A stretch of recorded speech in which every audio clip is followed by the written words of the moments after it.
What's going on? There we go. Hello, everybody, and welcome to the Tarzan Live. Sorry, we're having a few technical difficulties there, but we're live for the Mind Robber Watch Along. Sorry about Ted. Ted has decided again, as usual, every time I do a stream, to start barking and acting ridiculous. Just give him a second there. Here, Ted. Hold on. Come on. Go with Mammy. No, he's having none of it. Right, anyway, welcome everybody. And as you can see, we have a panel of guests. We've got Rabbi from another planet, but Rabbi is just going to be dropping in first because he's not feeling too well. I'm sorry. I'm in the Valley of the Unwell. I've had a headache all day. Yeah, so he's just in to say hello to everybody. So fair play to him because, you know, he didn't have to be sick. So thanks for coming in anyway, but... yeah, you get migraines are horrible. So yeah, I understand. You won't be able to concentrate, so there'll be no point, will there? So right, yeah. Although it's a great story. It's a great story. Well, listen, if you can pop in the chat, if you could stay in the chat for a while, I might well do that. That sounds like a great idea. Yeah, well, you can still watch along with us, and you can write in the chat if you want to instead of being here. Right, yeah. I thought once the episode gets started, I'll duck out. Right. Okay. We'll move on then. So we've got obviously we've got a problem being here as well. I don't know why I'm getting all tongue tied. But we've got Lee here as well. Welcome, Lee. Hello. Nice to have you here, pal. How are you? Nice to be back. I'm good. I'm all right, thank you. That's good. And we've got Ballstrek, and apparently there's a heat wave. So Ballstrek is it's hard as balls here. He wishes. Here, do you want to swap, man? I wouldn't mind having a few weeks of sunshine. You can come over here where it's miserable. No. You stay in your Ireland. You can wear your sunny hat today. That's it. Maybe not a day for wearing hats. Right, guys. What we're gonna do is we're just gonna kind of get straight to it. So we're gonna ask you all guys in the chat to get our Mind Robber wherever you have it on DVD or Blu-ray or whatever it's on. You're watching it on. Get it ready now, and we're gonna start in about 2 minutes time. Yeah. Guys, does anybody on the panel want to add something about this story briefly before we start it? Is there any little facts or anything that? You know what? I actually have a couple. There's one why I wanted to come in. It gets shorter with each episode. No, that is true. Yeah. But something that blew my mind when was it Peter Ling who wrote it?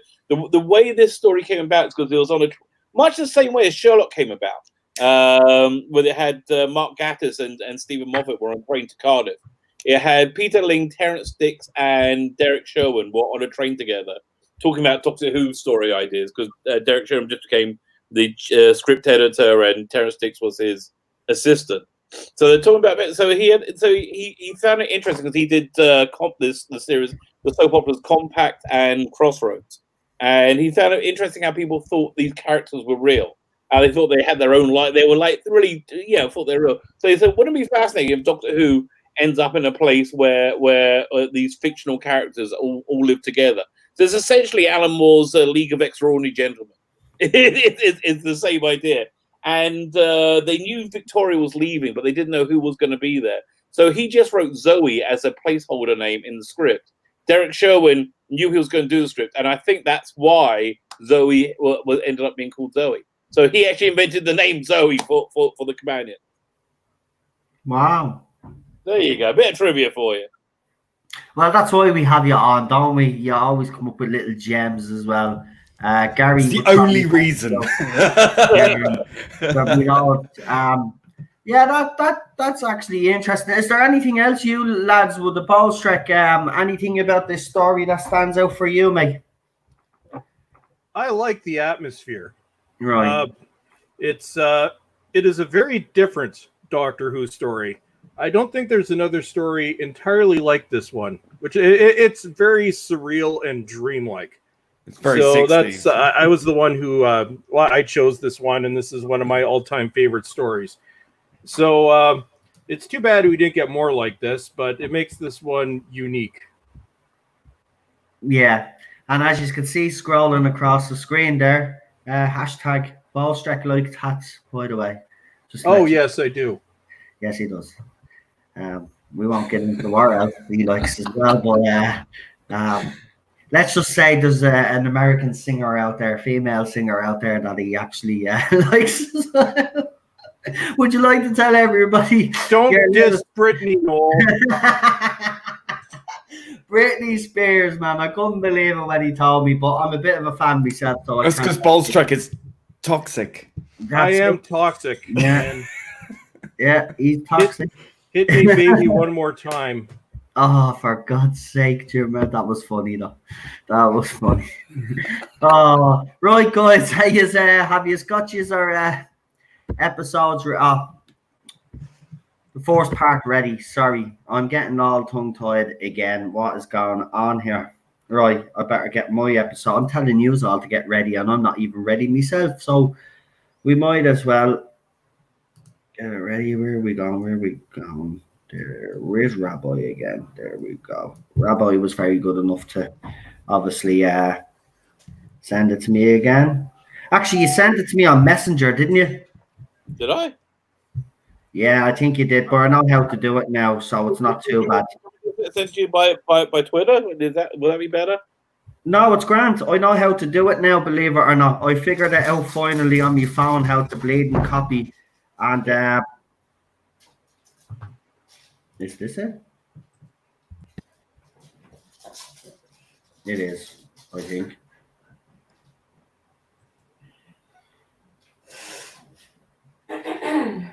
What the hell's going on now? Hold on, I had this figured out yesterday. What's going on? Oh wait, wait, we're working this out. Ballstrek and Noel. Yeah. I've got a new show that I'm doing on Fridays. I record it on Wednesday called the Video Vault. I try and do like weird, interesting movies. Right.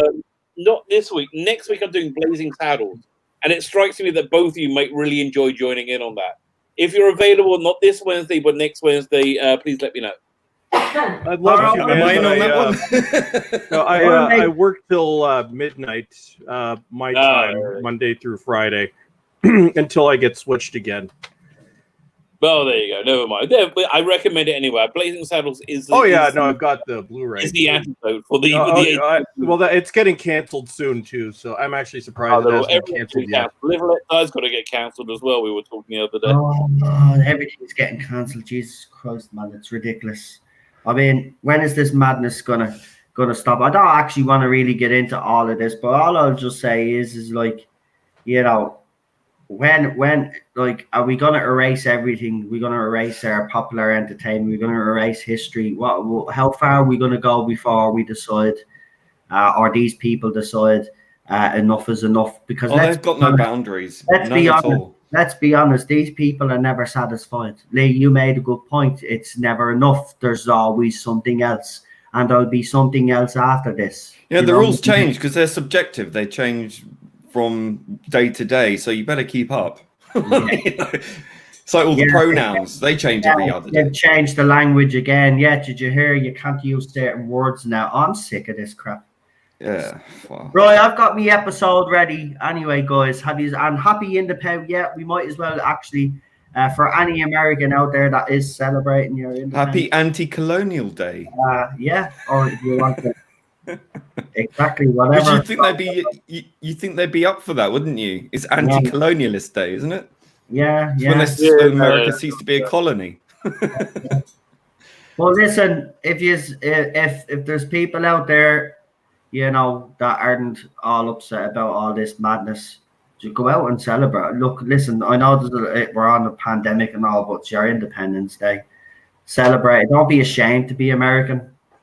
I've seen a lot of that lately. Americans being ashamed of being American. Don't ever be ashamed. Never be ashamed. Happy 4th of July to my southern neighbors. Exactly. Never be ashamed of who you are. Listen, every country, including mine, has a dark past that we'd rather forget. But the thing about it is, if we forget those things, we'll never learn from our mistakes. So learn from your mistakes. You don't need to hide everything away. You know what I mean? You don't have to be ashamed. It happened, whatever happened, and you learn from it. It's as simple as that. And that's all I'm going to say next, because I don't want to get into a big political thing about it. At the end of the day, it's a shame what's happening around the world and especially in America. I just hope that there's a resolution soon, because we can't continue like this and go down this path any further, because it's, where will it end? It's not going to have a happy ending for anybody. Even those people, they won't be happy. They never are happy. Oh, they're the least happy of anyone. Yeah. They're totally not happy. Exactly. Right. Yep. Are we ready, guys? Yeah. Yeah. Right. We're going to get too loud on this, but it seems really loud in my ear. This is actually a tradition on this channel. Rabbi is going to do the countdown. Yeah, I'll count you in. After this one. So Chat. Okay. we'll let Ballstreck do the next one. Countdown. Fine. So is everybody ready? Get your fingers on the button. Fine.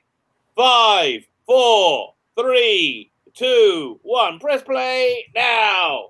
Into the hand of fiction. There we go. And we're off.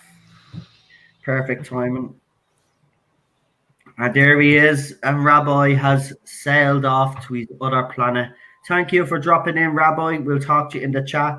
And for everybody that's on Twitter, if you just want to throw up our mind, rob our pictures, or little thoughts about the episode, and use the hashtag. And we will scroll the hashtag across the screen for you all again. There it is there. Oh my word!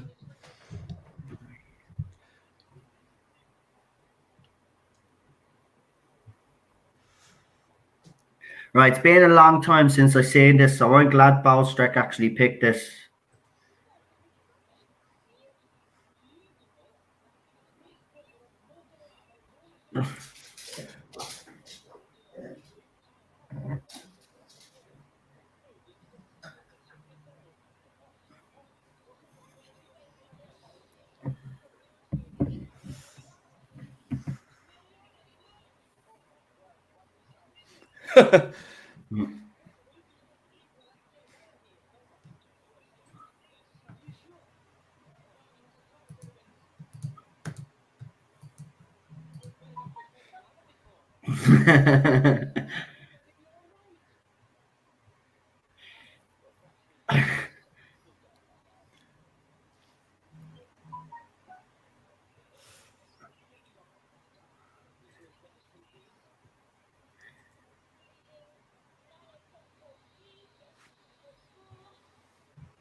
If that was real mercury vapor, they'd be passed out by now. Yeah. Sorry, guys, if we're not talking. It's just already, it's a very engrossing start.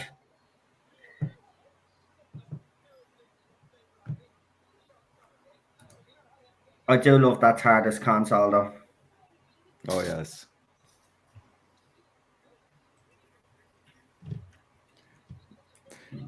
I think this is the set where they were put into a smaller studio, so they had to really reduce down the set because they kept getting moved from studio to studio. Yeah, I believe this is when they got shunted back to Lime Grove. Yeah.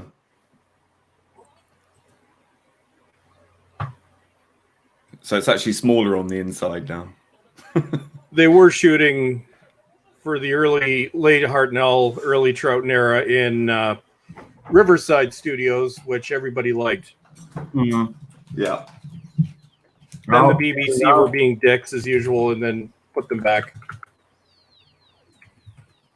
As Colin says there, he said there, the old shaving foam. Yes. I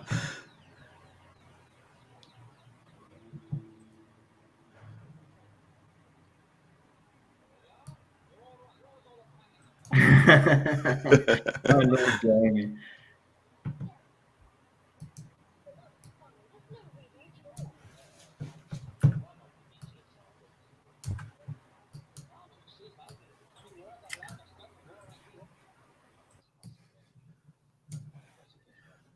Well, we see we have a lot of fans of Zoe's outfit in the chat.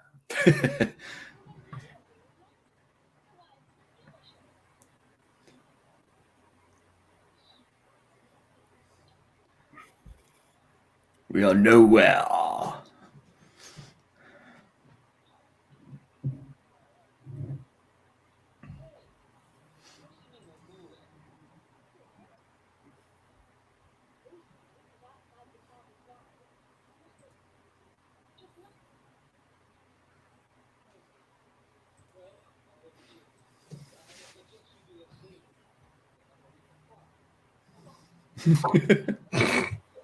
Ragamuffin. A Well, I ragamuffin. think one of the best companion teams. Great.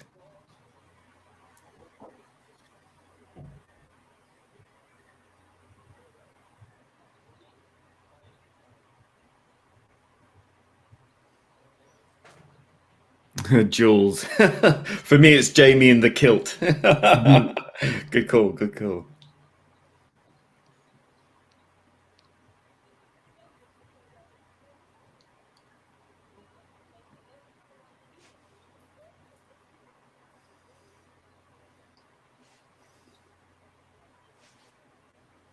Who wouldn't be? Oh, Mr. Hyde's podcast is actually doing Robots of Death live stream. And he said, I jump on and say, have a good rewatch. You too, mate. It's good to see that there's other people out there doing Classic Who as well. Bit of variety for everybody. Here. The more the merrier, I say. Well, certainly more than what we got from the official or semi-official. Yeah. Bunch. Yeah. His face there.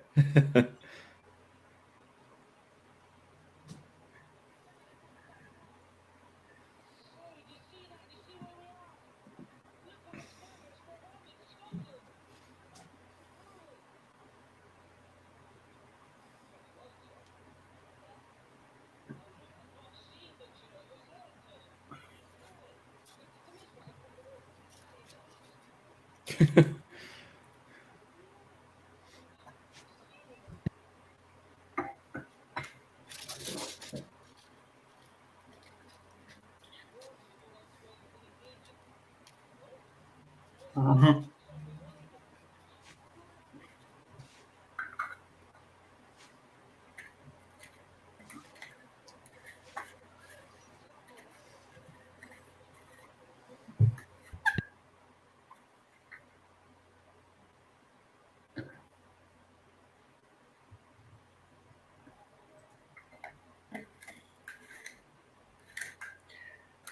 There's Rabbi.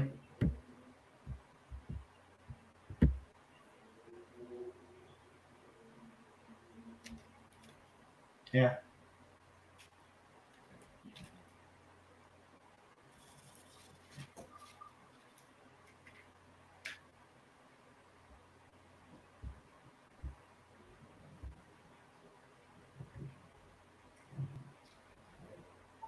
I think Zoe was my other crush. Yeah. How many is that now then, Bolstrek? Well, last week it was Perry, or 2 weeks ago. Yeah. And Britney Spears a few days back. Geez, you're on a roll. Yeah. Don't diss Brittany, Noel. I'm not. Does she wear hats? She does. Yes. She actually likes Nice wearing hats. hats. Yeah, that's a thing that Britney likes, yeah. She's never written a song about hats, though. No, she's wrote a song about boys. Yeah. But that's not hats. It doesn't matter. She still wrote a song about us. Come on. Toxic, man. Yeah. Well, we're similar ages anyway. Like, I mean, I grew up when she was growing up, so it's like nobody could say that, and it's Britney Spears. Like, She's only 3 years younger than I am, so it's all good. of course. So, and a good role model as well. Well, depending on the time frame you are referring to. Well, I'm talking about after she finished her breakdown. Yeah. You know, after The that, comeback. she got together. I mean, she's been through a lot. Although she did the probably the best fuck you to the mainstream media in history by shaving her head Yeah, while being filmed. that was brilliant. But she needed help at that stage. Yeah. And she got it, though. Fair play to her.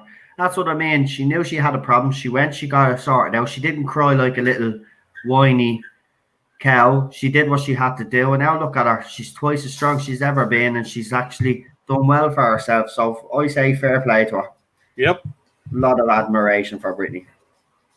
Although it's been 4 years waiting for a new album. I know.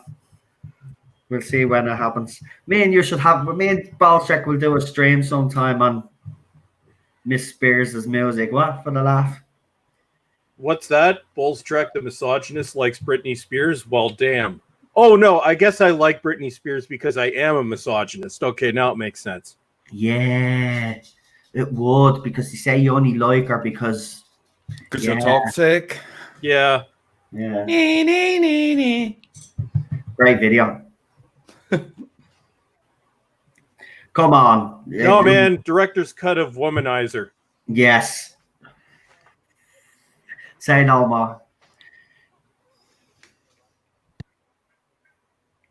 Yeah, back to the target. Hashtag release the misogynist cut.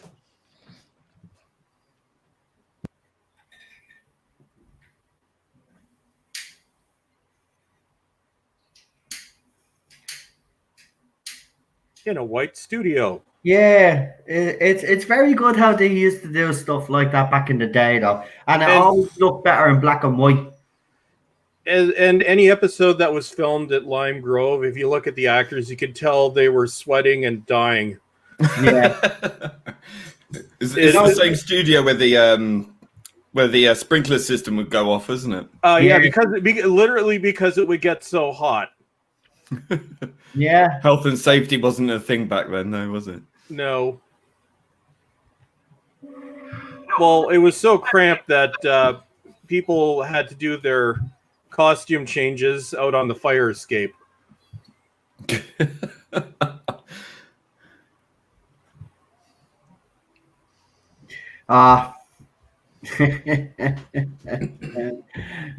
Rabbi, I love him, even when he's not here. He's nobody. Yeah, the cat suit.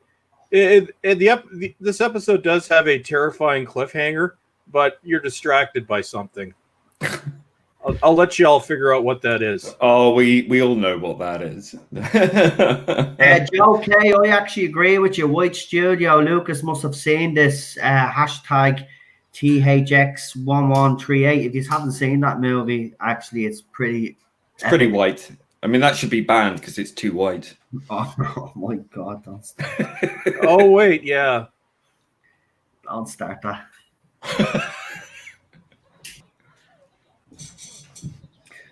Looks like Zoe's Slough. home looks very 1960s spaceship.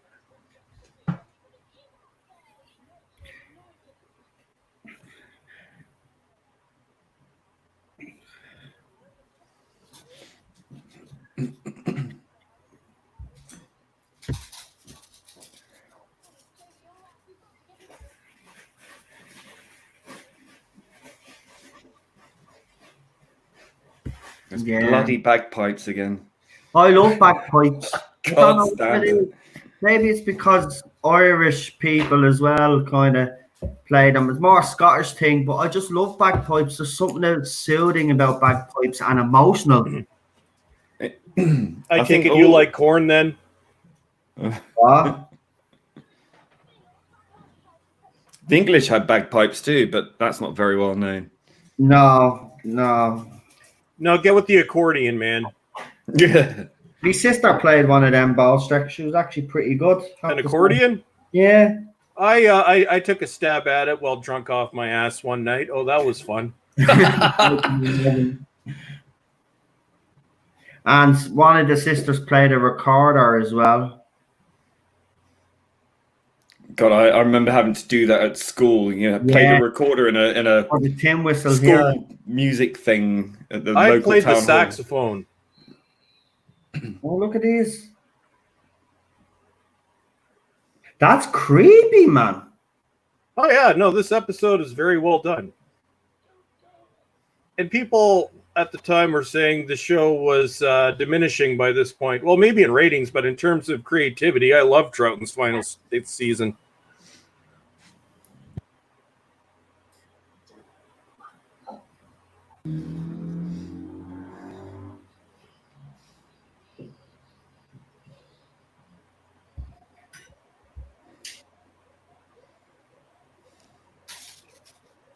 So 60s. I know, but it's still so good in black and white. I don't know what it is when you see things like this in black and this wouldn't work in color. No, I'm glad the first 6 seasons are in black and white. I love black and white. Yeah, same here. I'm old school like that. I love all the black and white matinee movies as well. I still watch them to this day. Look, they can try cancel as much as they bleed and want. I'll go out and I'm gonna buy all the physical copies I can get my hands on. Well, it's like the original Twilight Zone. That would never work in color. But if anybody has picked up the Blu-ray of that, the restoration is unbelievable. Wow. It looks like it was filmed yesterday, just in black and white. I think the Twilight Zone actually is the most impressive restoration job I've ever seen. If you can pick up that set, pick it up. It is absolutely incredible. It's very white supremacist now. You got white TARDIS, white everything. Oh dear. Okay, we got to cancel ourselves, guys. Well, thanks for joining us, everyone.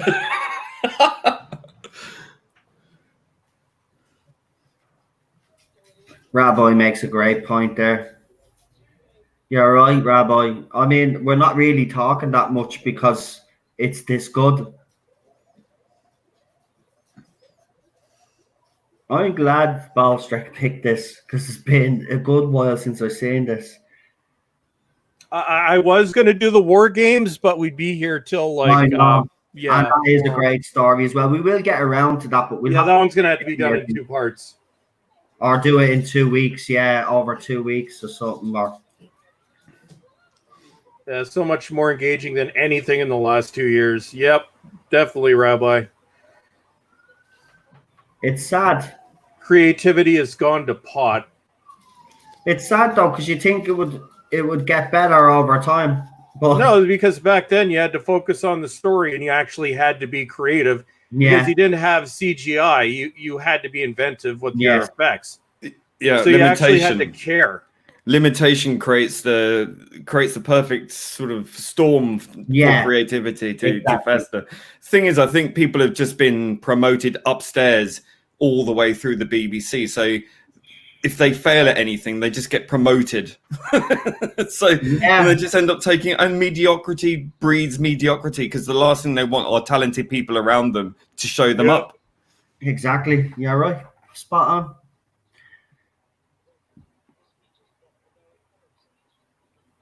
And even current shows that we thought were going to be good turned out to be crap. It's a pity we do have to look back to find quality entertainment, but we don't have to look back that far. Only 5 years ago. That's what's depressing. And don't get me wrong, I'm not. Nobody's sitting here and saying that they're still not making good stuff, but it's not as. You get 1 or 2 shows that'll do well, like. For example, the Orville's done well, but we don't know what that's going to be like for series. There's always going to be that doubt. You know, how are they going to go now, especially with this madness? How is the Orville going to be affected now and stuff? And this is the thing. You from now on, I think you're going to have to judge shows on the level of wokeness that's in it. I know that sounds stupid, but that's the way we're probably going to have to look at. Speaking of wokeness, who has listened to Big Finish's Stranded? Daniel is in the chat, and I think he does. He definitely listens to Big Finish. So I will summarize this for you. In the extras, they call it a contemporary historical. So this is problem 1. So it's not a historical. It's not a historical with aliens. It's not present with aliens or science fiction. And it's not the future science fiction. It's a goddamn drama. They live in a house. And the transgender character, guess what is the only defining characteristic? The section. Let me guess. There's yeah. And we get several lectures about transgenderism throughout it. We get treated to a relationship between her and Liv, which is drawn out. We know why it's drawn out. The character is bland. The doctor is grumpy, so I guess he's the toxic male. Oh yeah, here we go. The scene is coming up. And in the extras, they refer to this as doing something bold, and they talk about shipping the characters. The caretaker is in this, and he's completely wasted in the first episode. It is awful. Like, awful. So hold on. So I put up an article. Oh wait. Oh, we gotta take a moment here.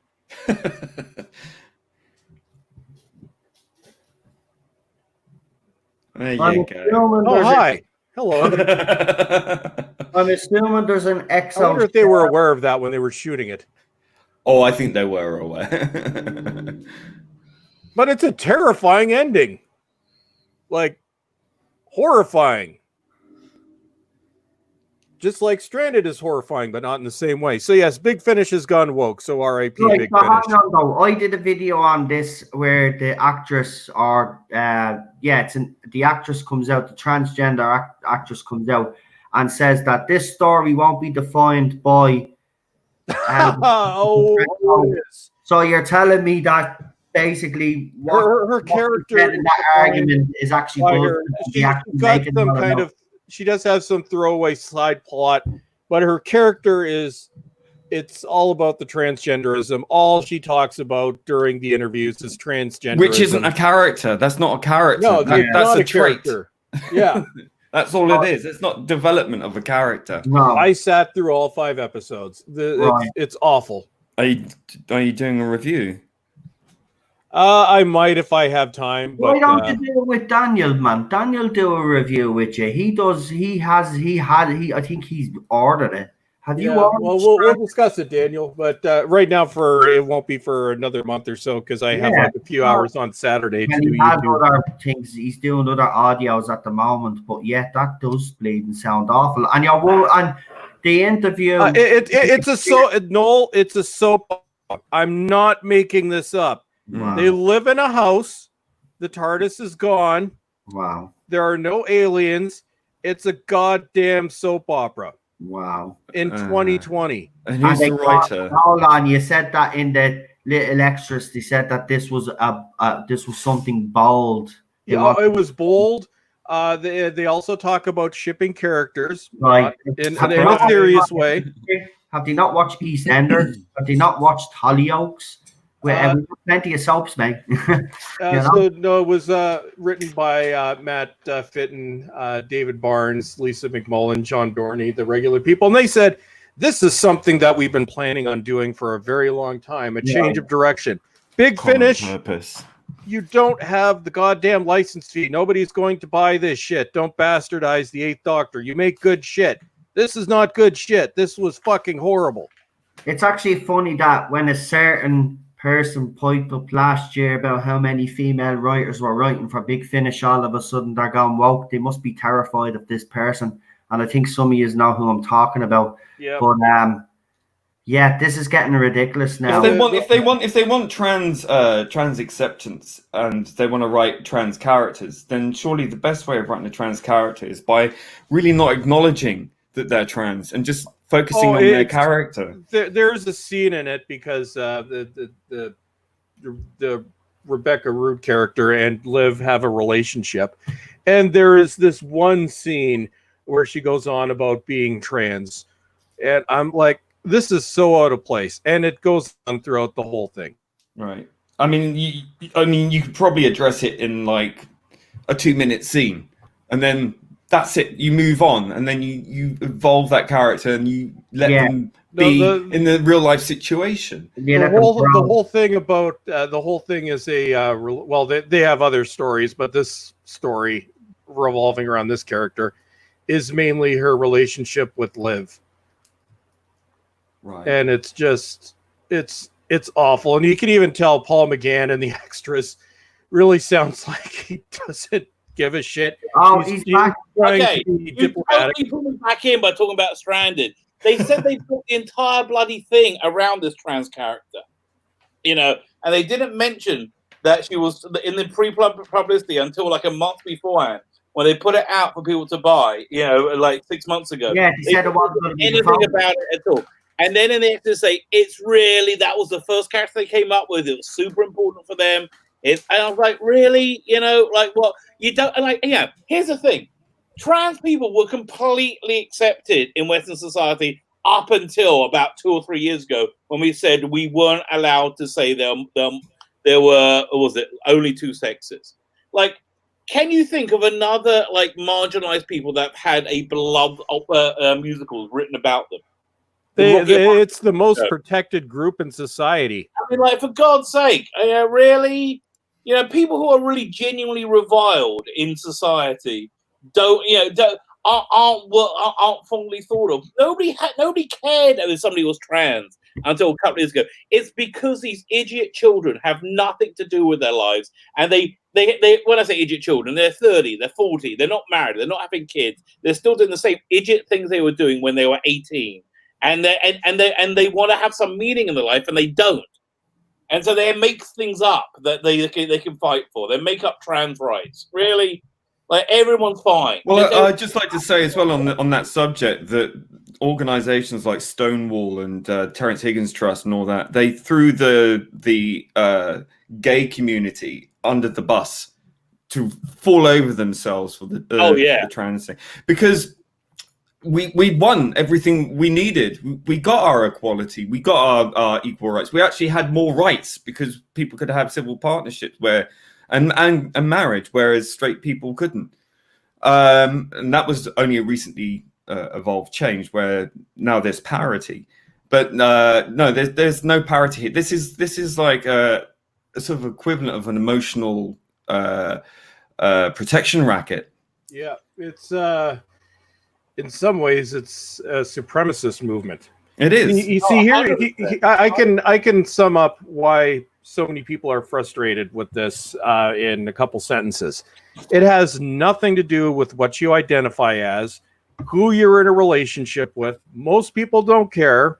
Most people haven't cared in a long time. Like there are idiots out there, but they are few and far between, regardless of what they will say.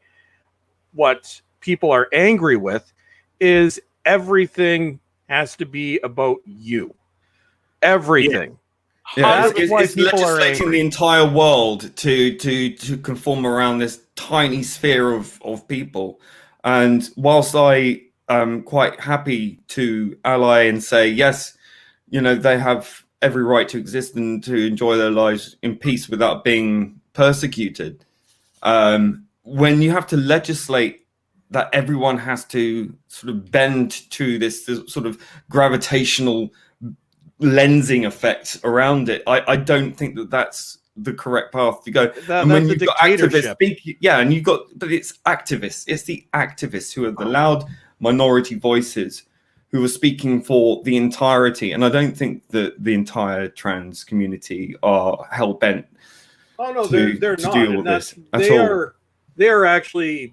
If there is a group that is most irritated by this, it's genuine trans people that just want to be accepted. And acceptance is indifference. Yeah. These outspoken people are not going for indifference. They're going for control. It is a power grab. There's no two ways about it. And there's even a movement within the LGBT community called the LGB.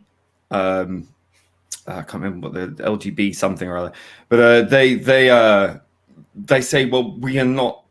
The trans thing is totally separate to us. They've taken all the charitable money that gets funneled through these LGBT charities, and something like 90% of it is going towards the T LGB. So thrown under the bus completely. There's no greater expression of the disparity in the way the different letters are treated than if you look at Gareth Roberts, especially in Doctor Who, looking at Gareth Roberts. Gareth Roberts cancelled in a nanosecond. Yeah, and he's part of the group, and he's one of them, and he's where they spoke out of line.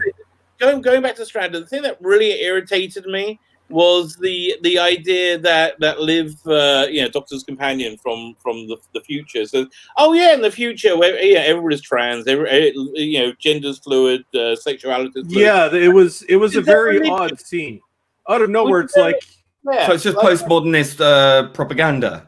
Exactly. It's literally there in the future is fluid, and it's like, you thought that would be an issue? No, like right. I mean, having said all that, I do think I did like the experiment of having a Doctor Who without any crap. It's essentially what you said. It's a soap opera. Yeah, I do think that was an interesting experiment. Had they done it differently. Playing to the writer's strengths, then clearly, if that's all they are sort of. I mean, we can't possibly do science fiction. We have to focus on conversations and issues. Well, it could be done properly, but this isn't done properly. I'm like the Orville did this so much better. They've got this whole ensemble. They've got a couple gay guys in there as well, which actually I found them entertaining. Their conversations back and forth, but I'm like, you know why they didn't talk about being gay every 20 seconds? No, actually, they didn't. It wasn't a big deal. The trans person, by the way, the trans actress, could you tell that she was supposed to be a woman? I was like, who's this guy they're talking to? I was trying to work it out, and then they kept calling her Sonia. I'm like, what? Tonya. Did you find her so Rabbi? Obviously, we're the only two that have listened to it.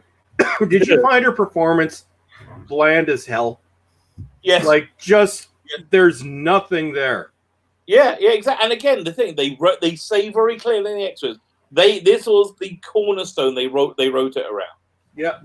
I'm like, they're like, we're going away from the big story. So I'm like, yeah. I mean, that's not a reason to base a character. That's not a character you can hang something on. It's just on their sex or sexuality. Well, did you also, Rabbi, did you notice how now the Eighth Doctor's always been kind of mopey, but did you notice how they completely overdid that as well in this story? He was crying like a baby. Yeah, like literally, they turned the Eighth Doctor into a teenager. Yeah.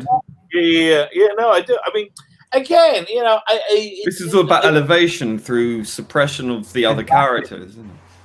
No, I mean the plot point is that because he doesn't have the TARDIS and he's basically in like this freefall meltdown. But I kept like thinking, there's so many things you could do to find a way to contact somebody to get your TARDIS back.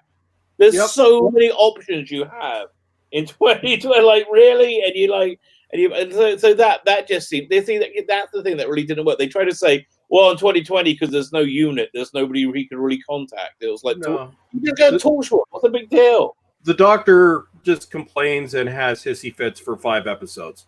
Yeah, exactly. This is because McGann is a very strong Doctor, except in this one. Yeah. Yeah, I do agree. Coincidence? No. It's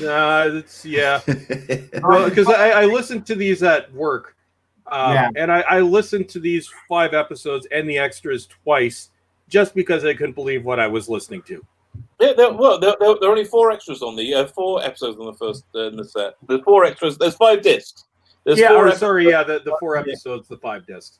Right. Yeah, and there's a lot of good in it as well. I like Tom Baker in it. Yeah, that he was very good playing a different role. Playing the curator. I thought that was interesting. I like that. And again, it was an interesting experiment. The trans thing is obnoxious. It's their religion that they're forcing down everyone's throats. But they don't see it as it being their religion. They're just like, well, everybody.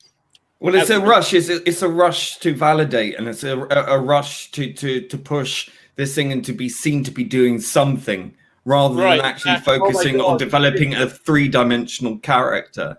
which is, and then putting it in a soap scenario. I mean, that's pure EastEnders. Always about virtue signaling with these people.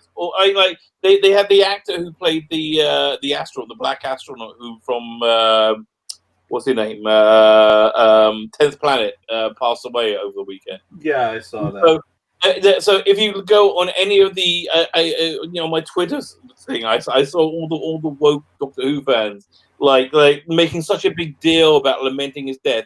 The only thing you care about is being able to say you're sad a black person is dead, right? You're as racist as every other racist in the world. So if it's the foremost thing in your mind, and it's the only thing you think about at the primary thought in your mind, if it's constantly there in the back of your mind or constantly there in the forward of your mind, then you are by definition a racist. Yep. They are as racist as Leonardo DiCaprio's character in Django Unchained. They are that racist. Yep. Wow. Right. Yeah. Having said that, I'm going to go back lay down again now. Sorry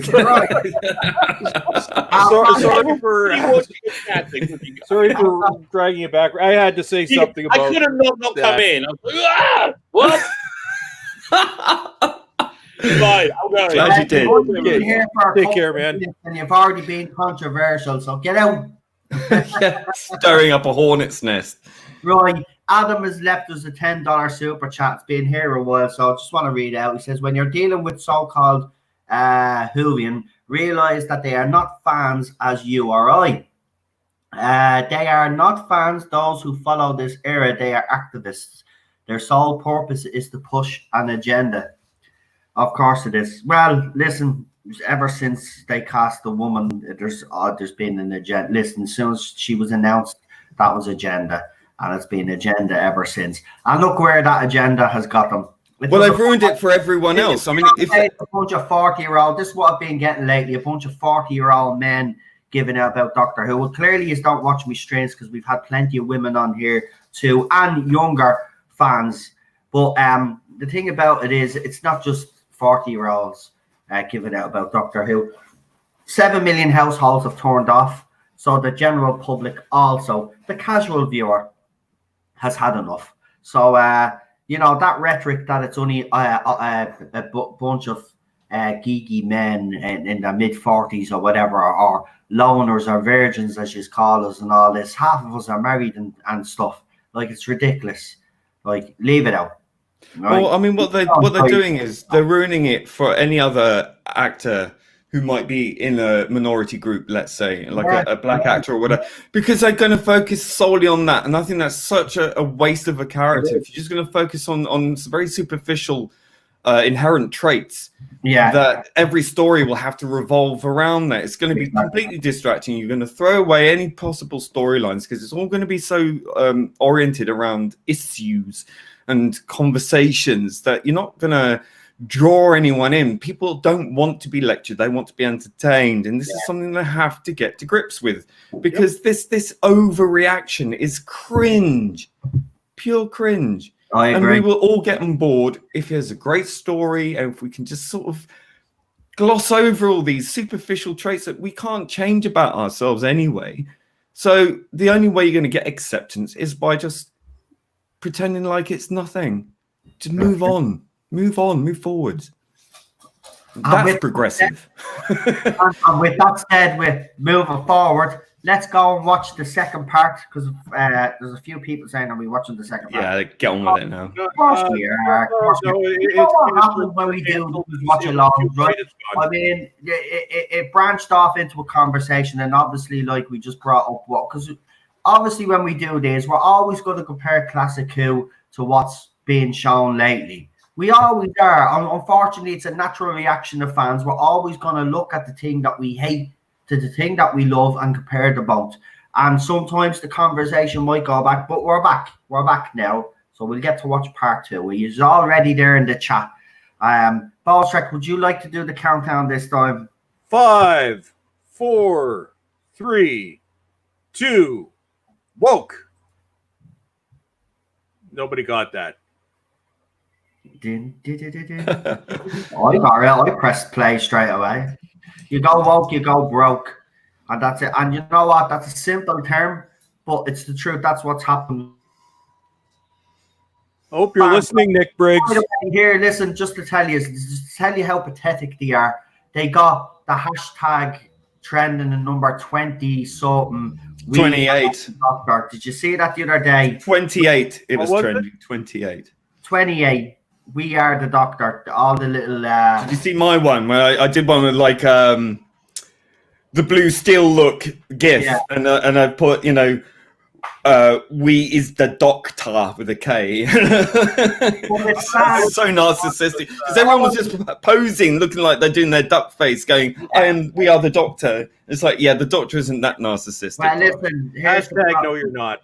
Listen, friend. Yes. Hashtags is not going to save the inedible, which is she's gone and he's gone, because this show will not last with those two in it. So yeah, hashtags is not going to save nothing. The show is on its knees because the fans have walked away. Well, according to Twitter, Brexit didn't happen and Jeremy Corbyn's prime minister. So we can't take anything that said on Twitter as anything remotely akin to the real world. Right back. But Lee, BBC do. That's the problem. BBC. Yeah, they listen to Twitter. They always. I mean, you can tell they listen to Twitter because when they go on, when any news subject breaks on the BBC News, they always go and see what Twitter has to say, and it's just like, no, it's not the real world.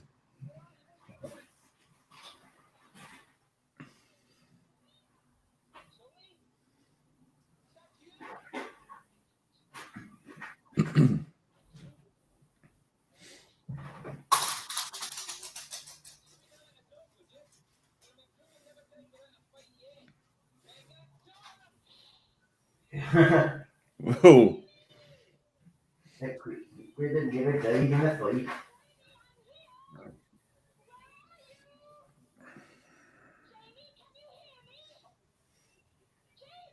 Well, screaming that loud, love anybody to hear you. She's a screamer. Screamer.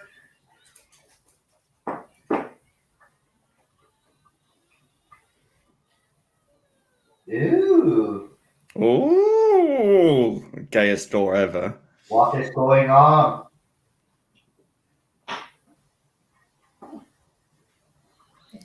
Oh, God. I got my headphones on. It's just like... Rah!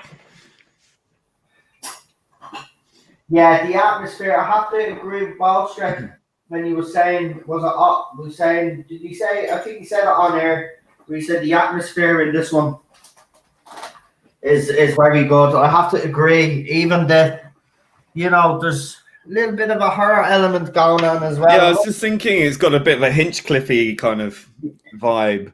Doesn't it? Mm. I like those 3 televisions up there.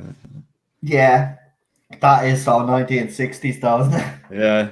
Didn't have widescreen in whatever this is. The future thingy. Someone was saying the other day, is only, I actually remember. Do you remember how long it takes to knock on an old TV? You'd be there for nearly 5 minutes waiting for the fucking screen to come on. Yeah, and the static.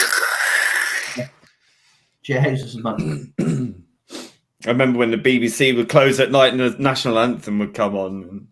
I remember my great granddad would stand and stuff. No way. See, Yeah. good days though. My great granddad is proud to be Irish, that sort of way. Mm. Now it's like, I don't think there's much national pride. Certain countries out there there is, but I don't know. 2020 is just completely.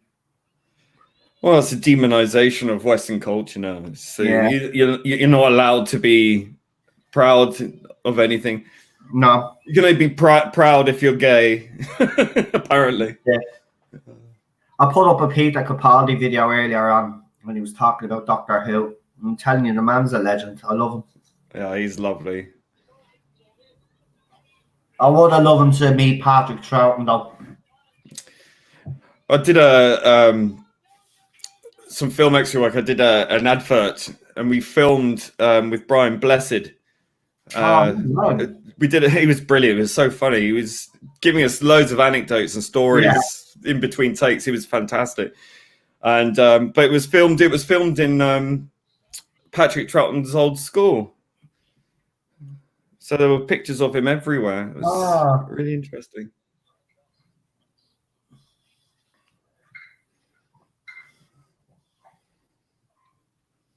God, Brian Blessed was such a joy to be with the whole day. It's so much fun. Yeah. That guy. He's exactly the same as you see him on TV. It's just fantastic.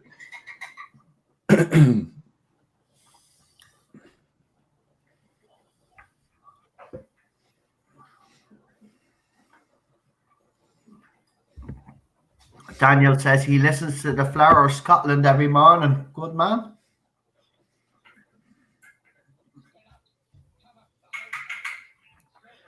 Yeah, the test card girl. I remember we had one of them in Ireland, yeah. The test card girl.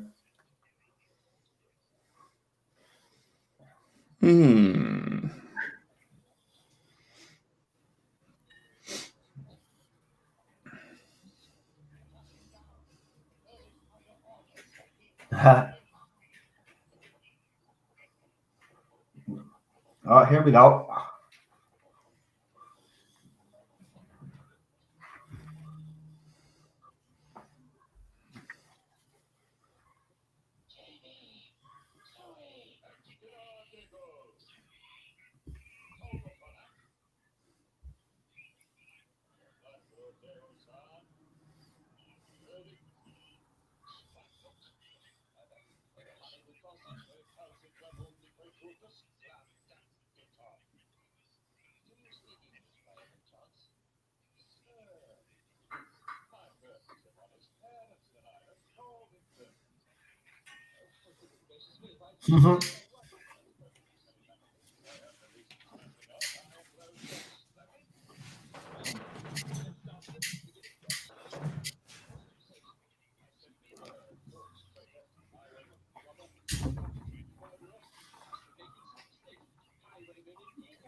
There's a message for you, Ballstrick, on the screen if you're with us.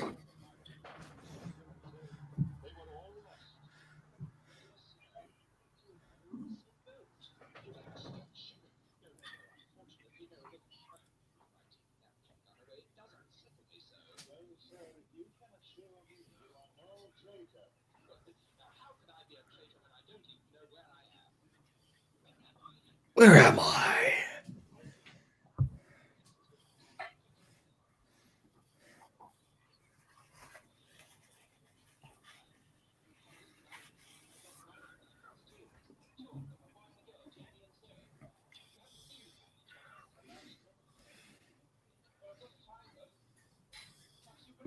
I think this was the first second Doctor story I watched, actually.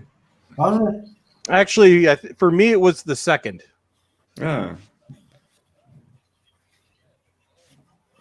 Yeah, because I remember watching it and going, The Master. By the way, BBC on Facebook put up a picture of the meddling monk a couple of days ago. Did you see that? No. Mail. Yeah. Oh wait, no, maybe the monk created the Jodie verse. Oh. Yeah, that's a lot of meddling. Well, if he did, as people said, look, even if he was to try fix this or he has a get out of jail clause, nobody gives a crap. He damaged the show. Yep.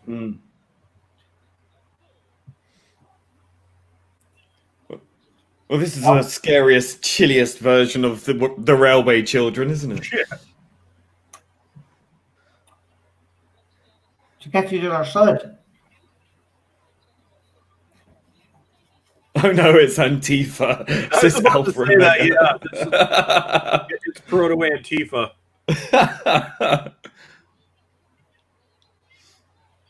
Yeah, that's definitely the Antifa. That is deadly. Well. Yeah, there we go. It's Antifa, that's for sure. Your last chance. JWORD.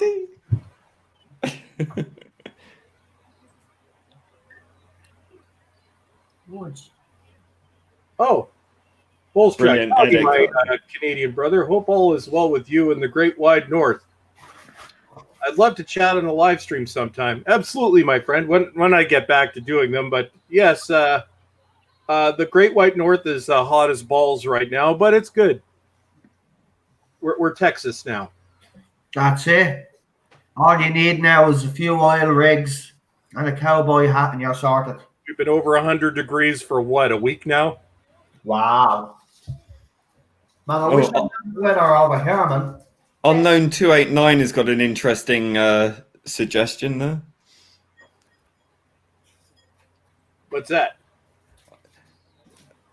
I had some unused scenes from my Twice Upon a Time fan edit, an alternative Clara scene, and one where Clara was replaced with another character. I can upload them for anyone who wants to see them. Yeah, sure. I'd like to see that. Yeah. Wasn't the soldier also Chancellor Goth? Yes, he was.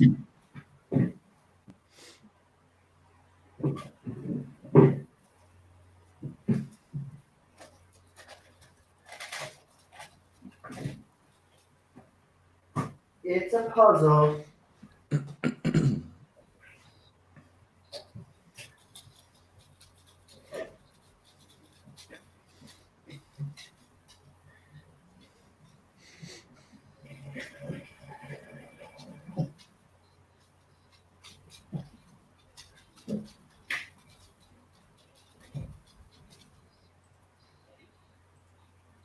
Well,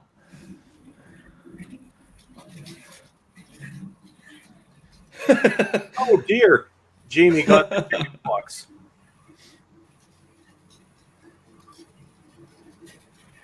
Now, one would think that the Doctor would be slightly more capable than this of reconstructing Jamie's face. yes. Well, maybe his mind has been slightly warped by his environment, perhaps. Although, Maybe. what a great way of getting around it. Yeah, it's very well. That's it again. Uh-oh. Oh, dear. Hashtag that's not Jamie. But you're not Jamie. Hashtag.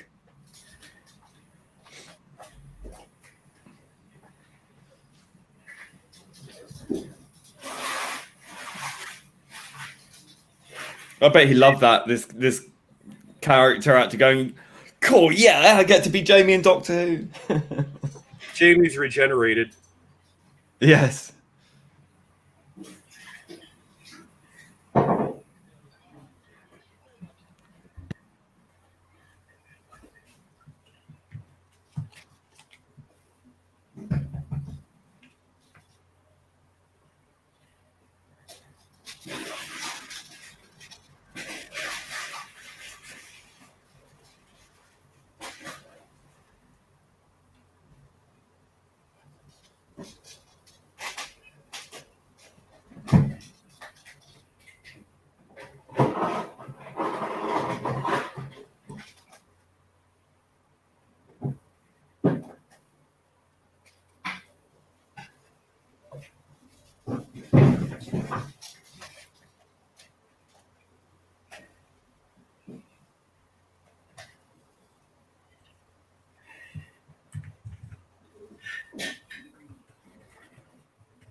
You need a bit of chalk. A bit of chalk and draw yourself a handle like Beetlejuice. When it's a jar. It just reminds me of the Bill Hicks skit. When he's on acid and he thinks he's trying to think why a door is a jar. A jar? You actually had to be on acid to write this story. They wouldn't get away with that now. People say, oh, sexist, look at the two lads laughing at a girl in a jar. Mm-hmm. Then hashtag mind robber canceled.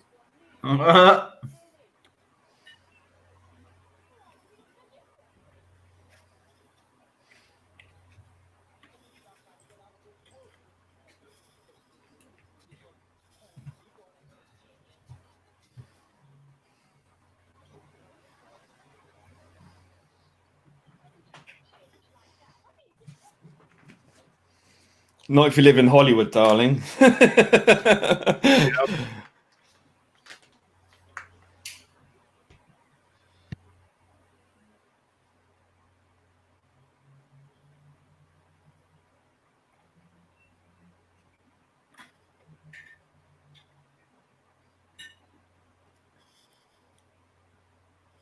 Wait, they're trees? You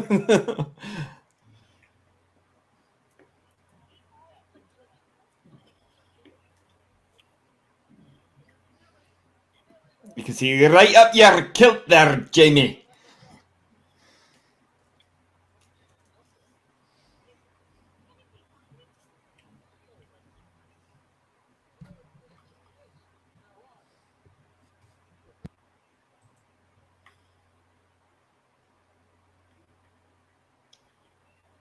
Now, the scale seems off, but maybe it's just me.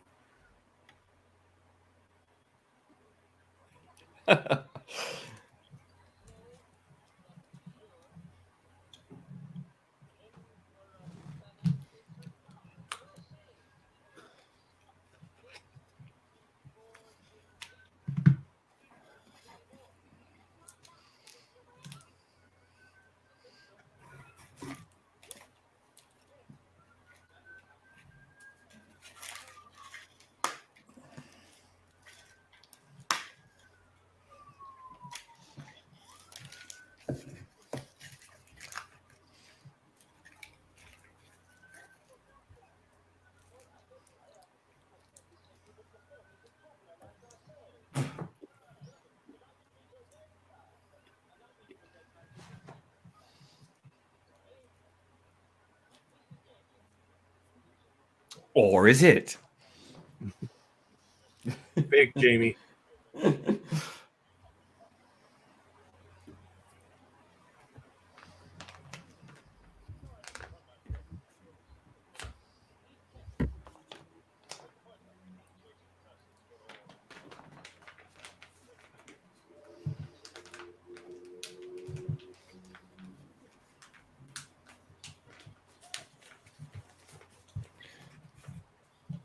The master. Are there any theories about that, Bolstroke? About what? About this master? No, it's not the master, but do people theorized about it being the master? Oh yeah, they've been doing that for years. Yeah. It's clearly not the master. No, but, of course not. Of course, they probably should have thought about that when they introduced the master 2 seasons after this. Well, I guess because they didn't really have to, because no one had VHS then, so people would have they just threw them only into relied on their memories. It's like, wasn't there a master? No, there wasn't. Prove it. That's typical BBC. Bastards. Man, they've always been jerks to Doctor Who. Mm. Force them to film in a condemnable studio. Well, this is what annoys me about this stories. canon argument, saying that canon is not important, because if you look back in the early Doctor Who, you know, they were doing this and that was not like that, and that counteracted that, and that contradicted that, and it's like, yeah, but that's because I didn't have VHS. You know, now we have a comprehensive back catalogue, well, almost.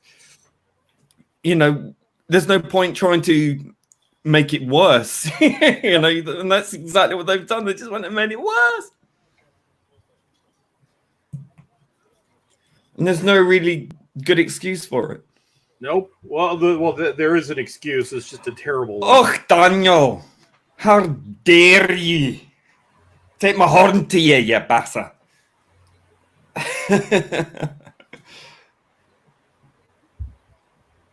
Big Finish actually revisited this world, I think, like 10 years ago. It was actually a decent story, too. It was when Jamie was traveling with the Sixth Doctor.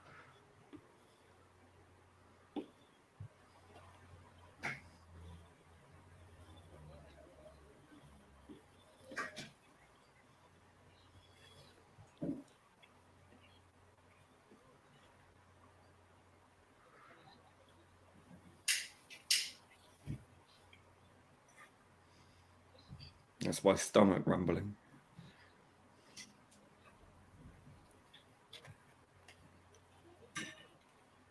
That poor horse.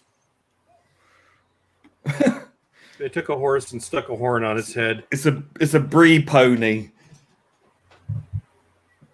It wasn't very happy, as you can tell. Mm.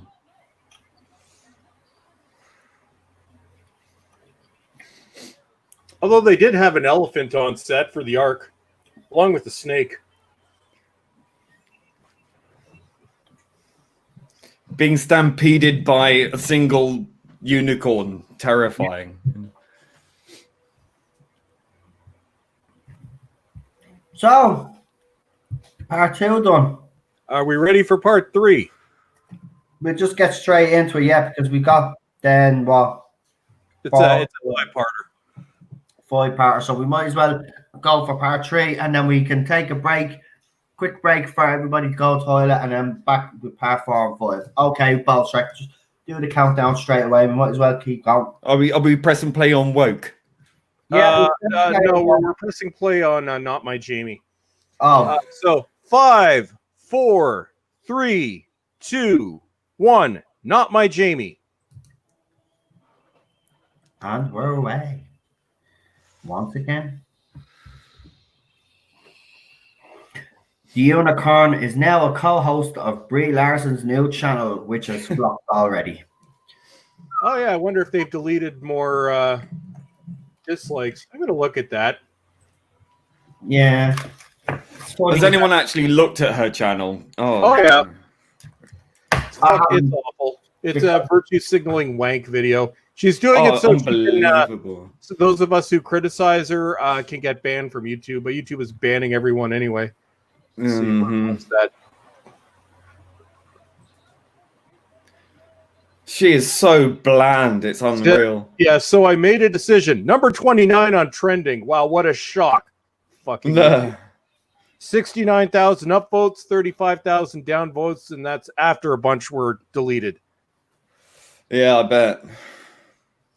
She's got a lot of preferential treatment. Oh yeah, she got verified right away.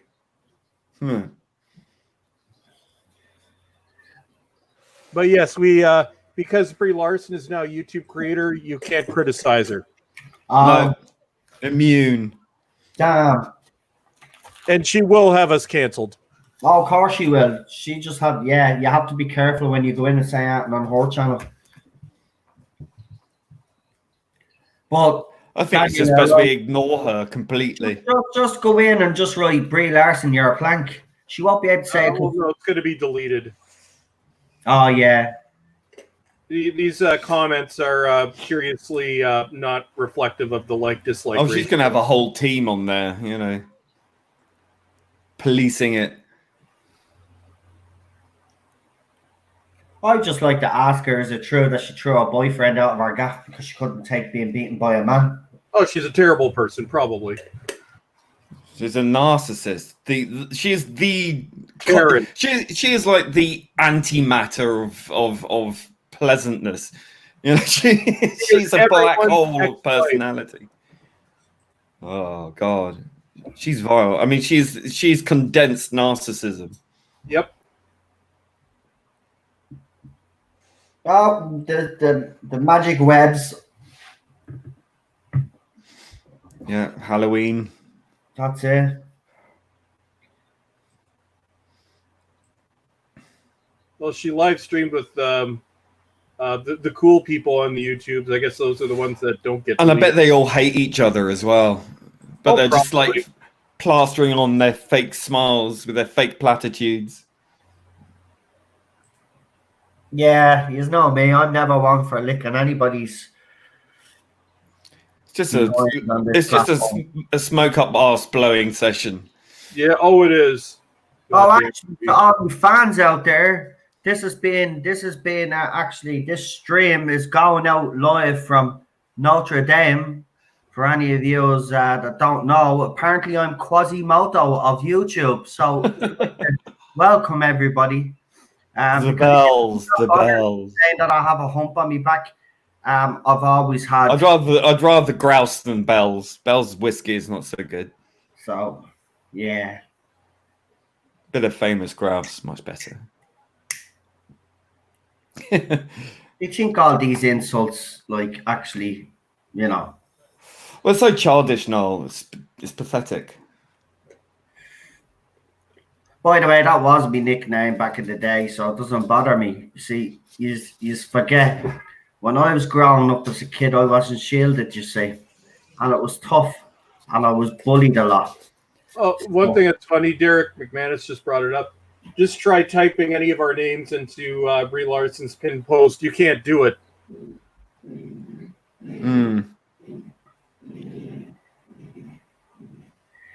So, yeah, I'm used to all of that crap.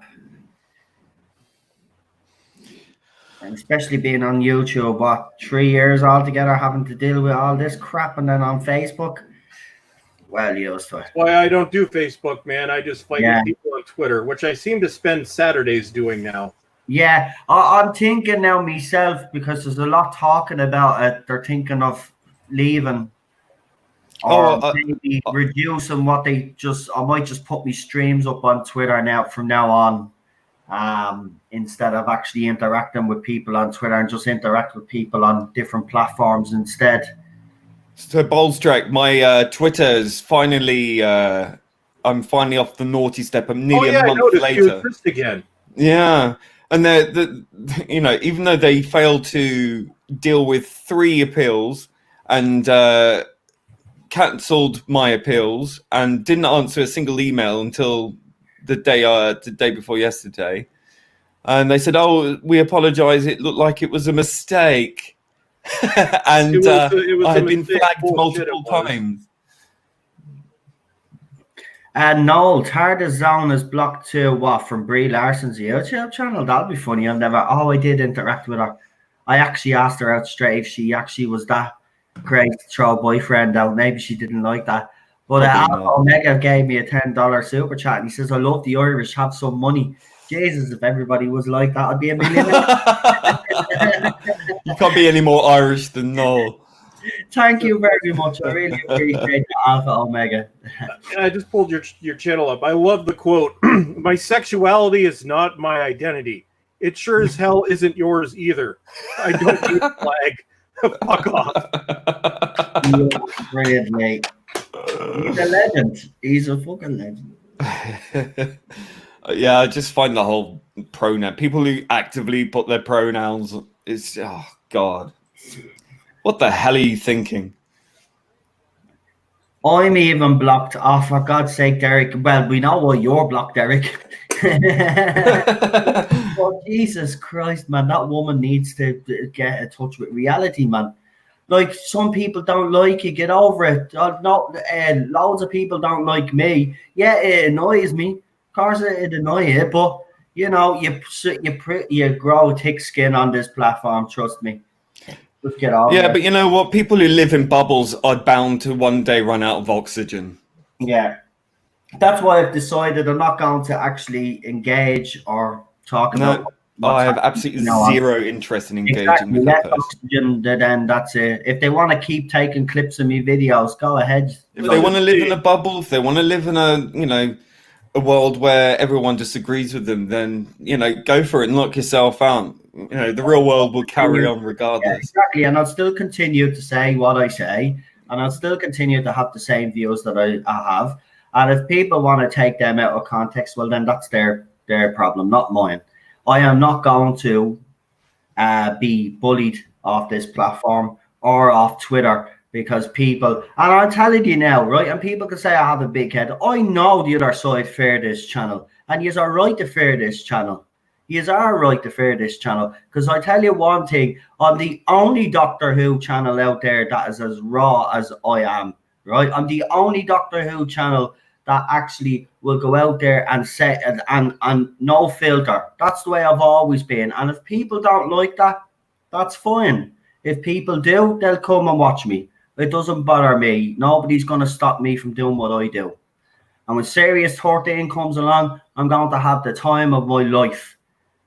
And for maximum hilarity, just look up my name Saturday nights on Twitter, because I'm usually fighting with my fan club. Oh, yeah. What's on topic this week?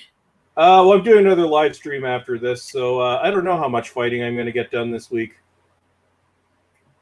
You're doing another live stream? I'm on Bear's channel. Oh, well, check it out, man. Deadly. Bear Nerd Fun. Yeah, we're talking about hats. No, Star Trek Voyager, but yeah, I might include a hat. I'm a big Voyager fan. I'm not. No, for me, the original series is the best, and I watched some of the, next generation stuff as I was a teenager, but I always preferred the original series. Yeah, there was an interesting conversation going on in the Star Trek Voyager group. Again, it comes up every few months, but it's the whole moral implications of what Janeway did to Tuvix. And it always causes a bit of controversy. And I just said yesterday, I said, listen, is this still a thing? I says, at the end of the day, fans are going to agree to disagree on this one. I think Janeway was right. She needed a tactical officer and Tuvok. Well, she's turned out to be an insufferable prick, isn't she? Oh, yeah. Oh, she's horrible. Yeah. Her and Marina Sirtis. Shame. And Patrick Stewart. Oh, yeah. The lovies. Yeah. Oh, yeah. Did you see the latest poster for Riker, and they couldn't even get the captains right on the second poster? Yeah, they've negated Captain April and Archer. Yeah. Although Archer negated April in the first place. No, but here's the thing. These are the people that want us to go and flock to Riker and say that they're going to get things right after what happened to Picard, yeah? And they can't even get the names. Well, this goes back to what I was saying the other day. People like Andrew Cartmel hired someone who is a complete fan, who knows the lore, knows the history, knows the canon. And so he would always have someone on hand to say, well, what about this? Can I do this within the realm and within the world that's already created? Why they can't do that on Star Trek is beyond me. It's clear that they're just not interested. They don't care. Well, it's clear that they need, but the thing that annoys me, though, is they get so many guest stars from the past, and you think they would have some input to say, well, listen, I don't think that, but they seem to be going along with it as well, which... Oh, they're just happy to get the check, and the royalties. But I mean, they're doing themselves a disservice because it's not gonna ship, and people aren't gonna watch it. Oh, there's the Vader, Luke Skywalker voice. Sharon's watching the Star Wars trilogy. It looks like, so me and Az are also both banned from being mentioned in Brie Larson's lovely channel. I feel so honored. Oh, I can't believe it. I actually feel special now. Brie Larson blocks the TARDIS zone for no reason. Brilliant. Well, I'm not blocked yet. You're not yet. I'm sure you'll say. But I have no interest in interacting at all whatsoever, so it's irrelevant. You should ask her what her favorite Mario game is. Ask her what her favorite hat is. Yeah, Gulliver. Probably a military general. Actually, a bit of trivia about Gulliver, right? Back in the 1980s here in Ireland, a big, it was obviously supposed to be a float, and somehow, I think it was being shipped from somewhere, but it ended up in the water, and it ended up washing on the shores of Dublin. It was actually 1988. It was actually, believe it or not, it was actually Dublin's millennium. It was 100 years of Dublin City, and it washed up on the shores of Dublin. It was. I remember there's so much hype around. I was a kid at the time, obviously, but yeah, everybody wanted to go and see this big Gulliver travels float that just landed on Dublin Bay. It was deadly. It was. There's a program called, if you ever want to learn anything about Ireland back in the 60s, 70s, 80s, early 90s, there's a show called Reeling in the Years, and it has great music, great soundtrack to it as well, and it shows you clips throughout history and throughout Ireland's past, but also the world's past as well, the main key events that happened during those times. It's actually a great show. If you haven't seen it, Reeling in the Years, I highly recommend it. It's a beautiful country. It's a beautiful country. I went there, well, I can't remember how many years ago it was now, 15 years ago or something. But it was, we were there in November and was expecting it to be freezing cold, but it was sunny the whole time. It was really cool. Yeah, we get weird weather. Yeah, but we went Cork, Kinsale, and Kilkenny. Oh, that is very believable. Blarney. Beautiful. Yeah, that does look so fake, doesn't it, Bob? In the background there. Oh my God. Oh, but the imagination again, though, you know, they were limited in what they did. Well, it's problem solving, isn't it? That's what they were doing, is solving the shot issues, you know, how they're going to get the perspectives and all this. Oh, Sharon doesn't want to miss the most famous part of The Empire Strikes Back. So I found a place for her where she could watch the original trilogy, and I've never seen her smile so much in all my life. Yeah, I saw someone who did a re-edit where they sort of de-digitalized, if I can say it right, de-digitalized the Star Wars, and they made it like the original 1977 film. Yeah. Oh yeah, they royally screwed up the 4Ks for those. They DNR'd them to hell and removed all the film grain. Ugh. So, is there any original copies, VHS still surviving of the original? Actually, no. If when they brought out the original trilogy on DVD back in 2005, they actually put out individual releases of them as well.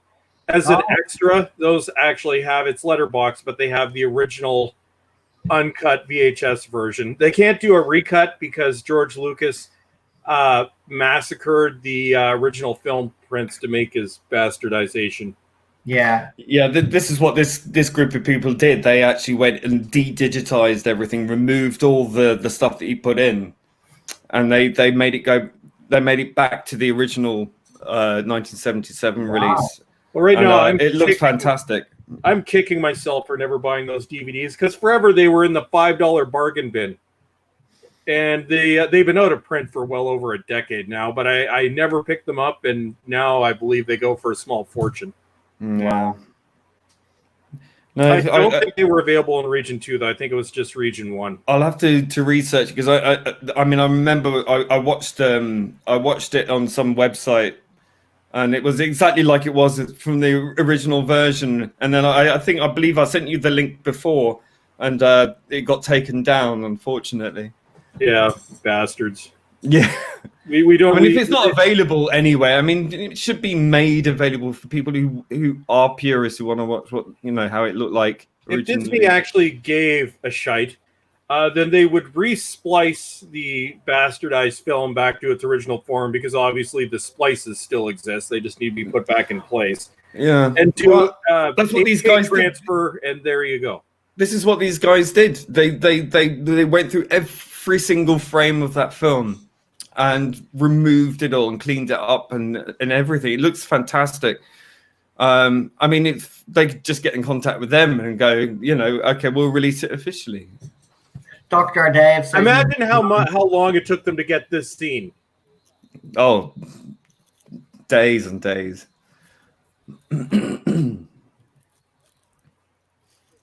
Dr. Dave says he has the originals on VHS. I have the originals somewhere in a box, but they're the 95 releases, so they're probably barely playable now, which sucks.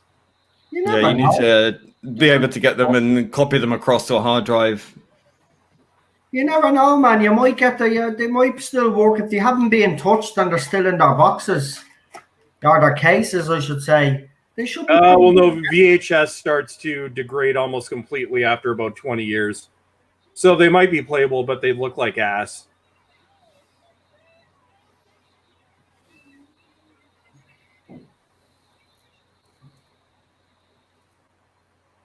Okay. Everybody go have your piddle. I will be back. Yeah, go for it, guys. And we'll get ready for the next part, right? I've got it ready, but let's see who's in the chat real quick. So we got Alpha Omega, we got Bobby here as well. Dr. Dave, as I said, Derek, Daniel, Colin is here as well. The Adventuring Nerd is also here. We got Jules, Charlotte, Unknown, Chris is here as well. Welcome. And who else? I'm missing some names, am I? Charlotte Crusader, Joe is here as well. Welcome.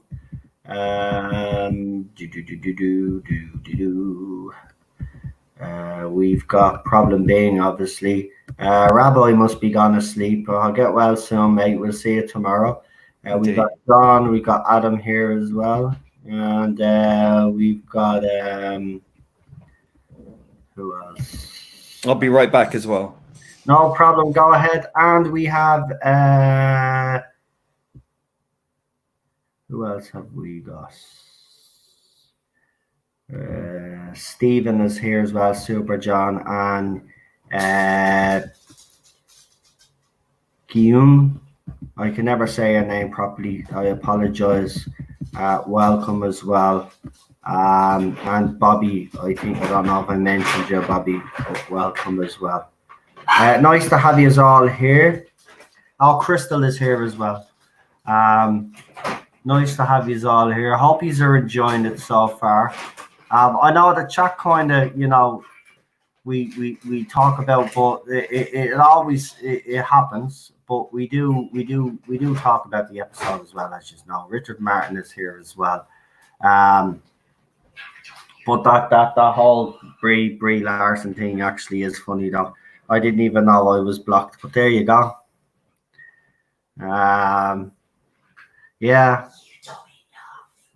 All I said to her was, what was it like to be built? Oh, Jesus Christ, man. Kern. Okay, there you go. Right, I'll say it. I'll have it properly now. Kern. I apologize.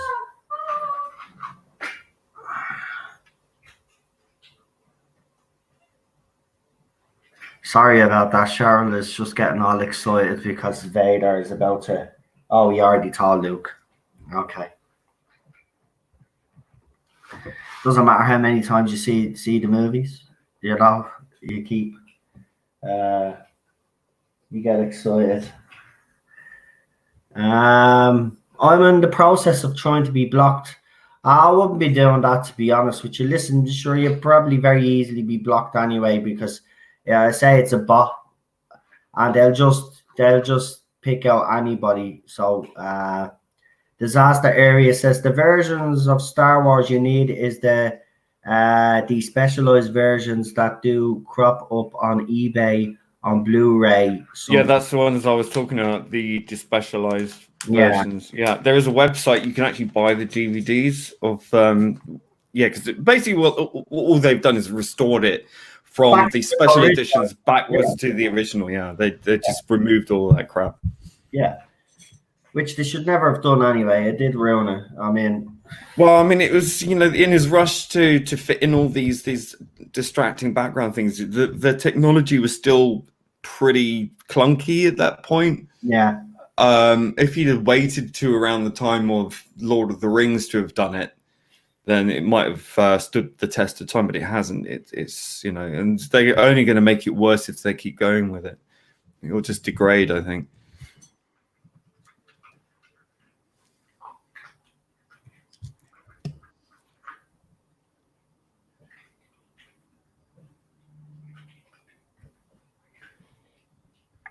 Right, let me see. Back to the mind rubber. I just have to check something. I'm getting notifications left, right, and center. I thought there was more drama. Is there not? No, well, even if there is, I just blocked them anyway. Some fella just came in and said I was talking crap. I says, if you're just coming in here to talk, if you're already coming in here to talk crap, well, then you're getting your ass blocked. I would just say, like, it doesn't bother me. It's just, you know, even if it's a post not even related to Doctor Who now, there's just someone always going in and saying something, and it's ridiculous. I can't even, like, you know, they don't want to move on, so they won't let me move on. They're trying to move on, but they won't. Who's being a jerk, Noel? The usual bots. My friends. Yeah. At this stage, like, I just laugh. I just laugh, and I block the ones that are being nasty, because I you know what I mean. I'm not tolerating it anymore. To be quite honest with you, you know, I have every right to have my opinions. I mean, do you know what the funny thing about it is? Just before we start the next part, is that, like, they can go around and praise this rubbish for 2 years, yeah, and fair enough. I'm not saying there's people out there that would question them on that. That's fair enough. But for them, we're not even allowed our opinion. If we don't have the same opinion as them, well, then it's a completely different ball. But they give out to us then as soon as we start saying anything to them about. They play victim. Yeah, I know. It's the same old story. I mean, it's like, how many times can you keep pushing the red button, and then when you get a response, and you go, why did that happen? You know, it's like, well, come on, stop being so fucking disingenuous. You know, it's so obvious. I unblocked everyone. No, I unblocked everyone, and now I just troll them back. It's awesome. Do you have any favorite hats from them? Maybe that person heard you mention Brie Larson and was triggered. I'm triggered by Brie Larson. Where's my justice? I don't know. There's just something about that woman. I mean, she just doesn't come across as a nice person. She's not. She's horrible. And that's the problem I have. What part are we on? 4, isn't it? Yeah. Yeah. Oh, yeah. I guess we should start. But yeah, she just doesn't come across as a nice human being. I mean, like, the stuff that comes out of her mouth. She's typical Hollywood, fake as hell. And this YouTube channel is another way. Listen, look, and she's in, it flops. Look at Nissan, or Nissan as Americans call it. We call it Nissan over here, by the way. But look at that. She was in that ad, and look what happened. Right? It's just, look, and they're going to get her to do Captain Marvel too. It's going to be a disaster. When she alienates like half the audience that, you know, would watch her potentially, God knows why. What do you expect? You know, when this isn't for you. And so you're not for me. I can't imagine anyone blocking Ballstrick. Ballstrick gets blocked on a daily basis. Saves him a job. Listen, last Saturday was brilliant. He was getting blocked because he said he loved hats. Seriously, he was literally getting blocked because people were calling him. They'd come in and insult him. They were begging him to block them. Yeah. That happened a few times. Yeah, just block me. And he was telling me, no. He said, what kind of hat do you like? And I was like, what the hell? And these people crazy. Yeah, he's the crazy one. Were confused. They just didn't know what. And then someone says, wrote up a post. Ballstrick has finally back and lost the plot. And I'm like, idiots. He's just taking the piss out. Exactly. Oh my God, they're so earnest, aren't they? They're so serious about everything. I know. They go around and say, the kids ripped you a new one. Yeah. Right. I'm shaking. Yeah, look at me. I'm 40. I'm an old man now. Stay in me lane. Well, come the revolution, should it ever come, you know, like if you look back through history, which is something they don't do, they'll be the first against the wall. They don't seem to realise that. They're youthful idiots. They'll be first against the war, and then they'll run all to their safe spaces and leave us to deal with it. And then when we deal with it, then they'll come out then and say how toxic we are. Yeah. Right, let's go. Number 3. Let's go for the next episode. Right, Ballstrick. 5, 4, 3, 2, 1. Not for 40-year-old white dudes. I love it.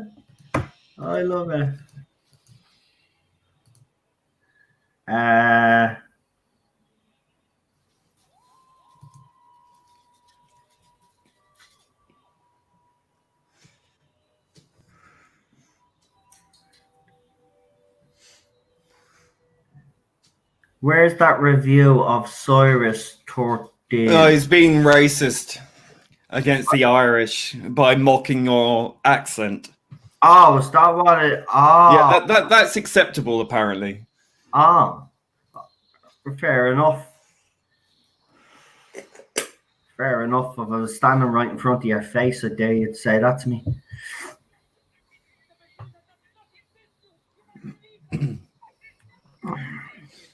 Yeah, see, it is. I find that online as well. I do get it in the gaming world when I play. It's like, all right, Irish, all right, Paddy. My name is Noel. Use my name. Yeah. So it's just another hypocrisy. Well, it's grand. Chris is on it anyway. Yeah. Daniel got that one. By the way, why did these episodes? Because I've noticed you actually said it at the start, but I've only realised it. How come they seem to reduce as everyone went? Like the first one, I think was 24 minutes or something, or 21 minutes. Oh well, they it should have been a 4-parter, but for scheduling, the BBC wanted it to be a 5-parter, so they had to stretch it as much as they could. So that's why each episode gets shorter and shorter and shorter. All right.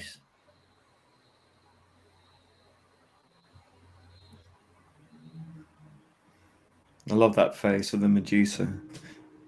Actually, I have to say about that Series 13 thing. Cheryl does. The first time when I met Cheryl, when I was talking about Doctor Who, and I was saying Series 13. When I was saying Series 13, she hadn't got a clue. Not Series 13. When I was saying Series, she says, "What's serious?" I said, "Serious, as in season, serious." She hadn't got a clue what I was saying. It's just a colloquialism. It's a local thing, Yeah. I get that. Yeah. But thank you for that, racist.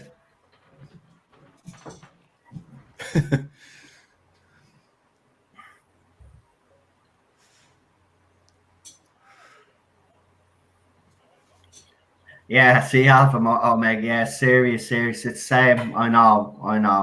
It's me pronunciations as well. They're not great. They used to be. I don't know. I think it's just I've gotten lazy even speaking properly now at this Don't stage. ever change, Noel. Don't change. Well, Quasimodo's not going anywhere, Lee.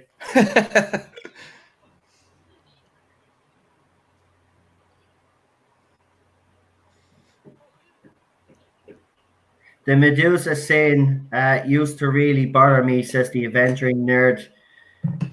Yeah, well, I suppose for back then that was pretty good, I mean, yeah, it looked great in today's CGI, I have to be honest, but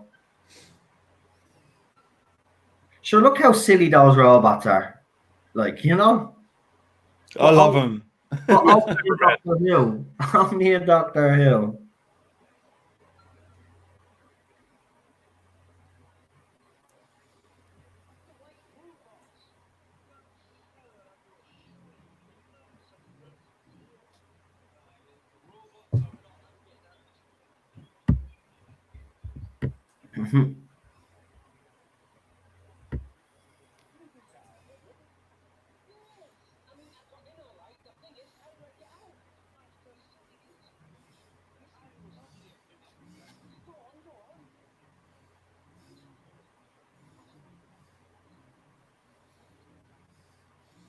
It's only a model.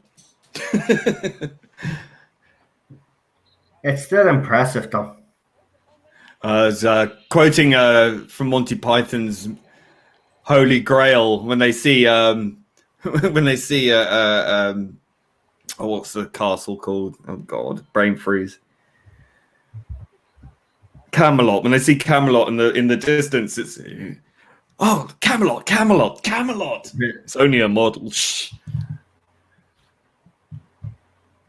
If you watch the extras or the documentary on the DVD, that dude's favorite part was when they were rehearsing and he got to see up Zoe's skirt. And they actually included that in the documentary. I'm like, oh, okay. That's problematic. He'd be canceled now. Yeah.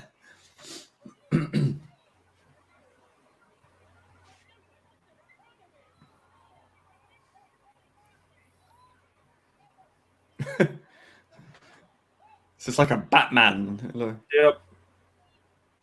That was impressive. That suit. Yep. Zoe kicking ass.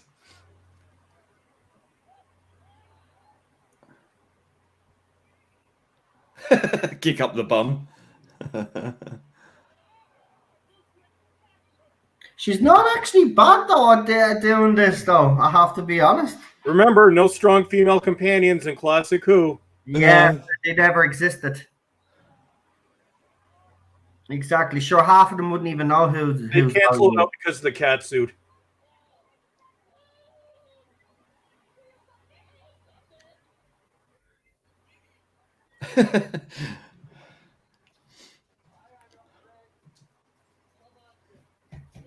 Well, you can't say slave anymore, so that's problematic.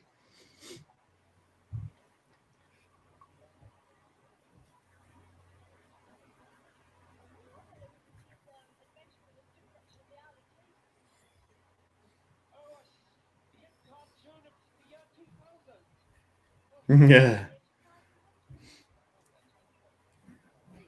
Apparently, they had to leave that line flub in there because it was like 10 o'clock. Yeah.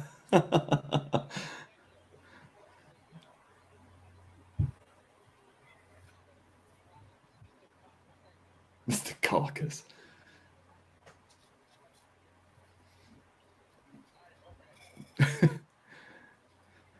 That's progressive, isn't it? Do as you're told. Straight white male. Click. I obey.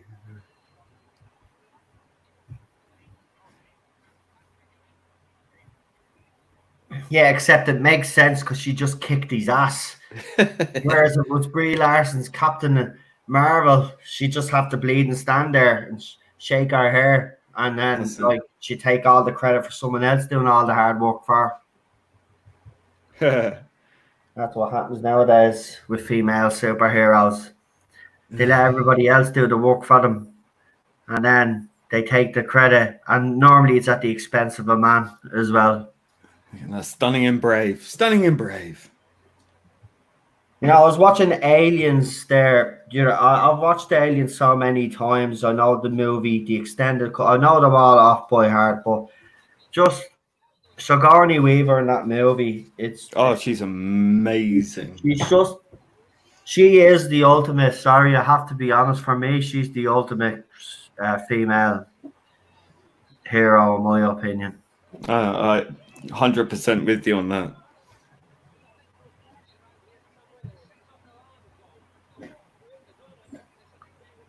Just a pity we never got that Aliens movie that we wanted.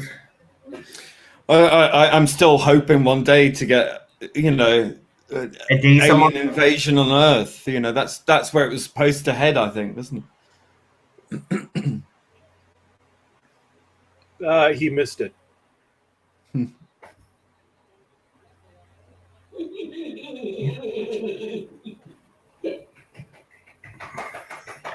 Cheryl is just laughing because she's just realised now that the thing that I put on for her, that actually are showing Return of the Jedi. So there you go. Which means if they're showing them in order, they're going to show the prequels, and then they'll probably show.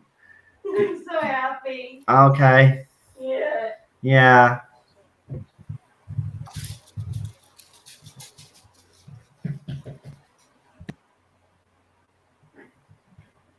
We got Thundercats Hole here. Welcome, and thanks for doing that edit, the live stream. That was fantastic. We've got Will Oggs here as well, and we've got DG Story as well. Welcome all.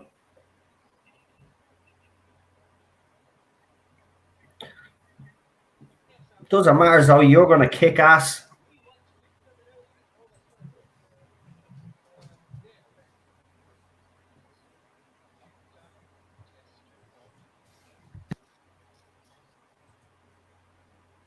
Cancel Doctor. We got Kip Ellis here as well. Welcome, Kip. Oh, by the way, next week's story is Frontier in Space.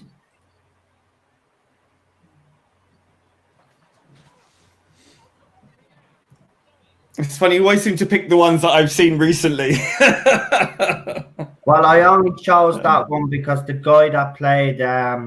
yeah, you said, that's right. Yeah, he passed away.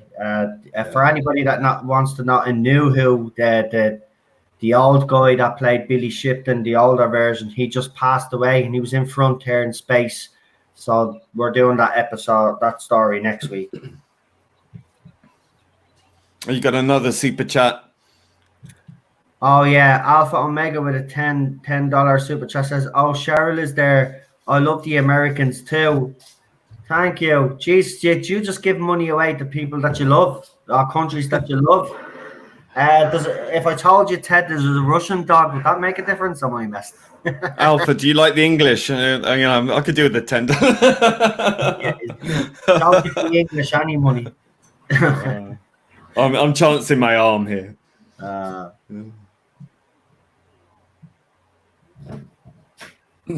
Lewis Mahoney. Yeah, I keep getting his name. Because someone else just recently died. I get the two of them mixed up. Because they were both in, I think, William Hartnell's era as well. No, they weren't. The 10th Planet is the other actor, actually. We only recently watched the 10th Planet, actually. Yeah. That was one of the I think that was the very first story we did on the channel, was it? Oh no, we did An Unearthly Child first. So that would have been Hartnell second. Somebody wants to know, what are we talking about the mind robber? Well, we are kind of. We get distracted. Oh, there's the quote master. See, now there could be a storyline devised where he might be a future version of the master. Well, actually, no, because Roger Delgado was the 13th incarnation of the master, but the Doctor doesn't know that it's the master, because the master is a master of disguise.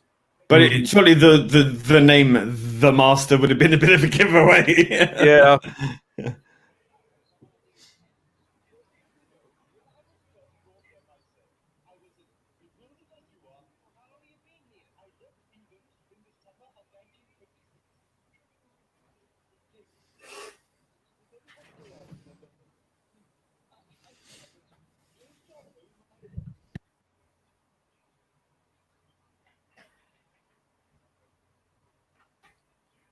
The Wizard of Oz. Yeah, I was gonna say, has a bit of that in it, doesn't it?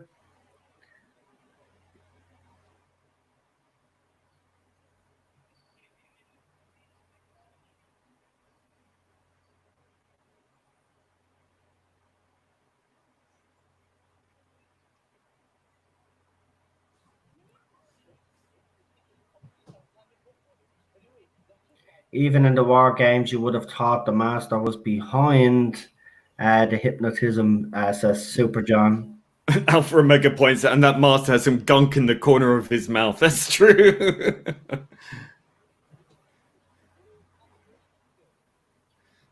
I can't take my eyes off of it now. Oh, actually, I can see it now, yeah.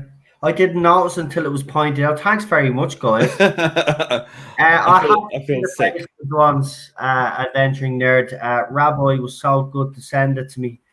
I have it on my computer as well. I actually liked it, I have to be honest. Now, I watch it in black and white. I don't watch it in the color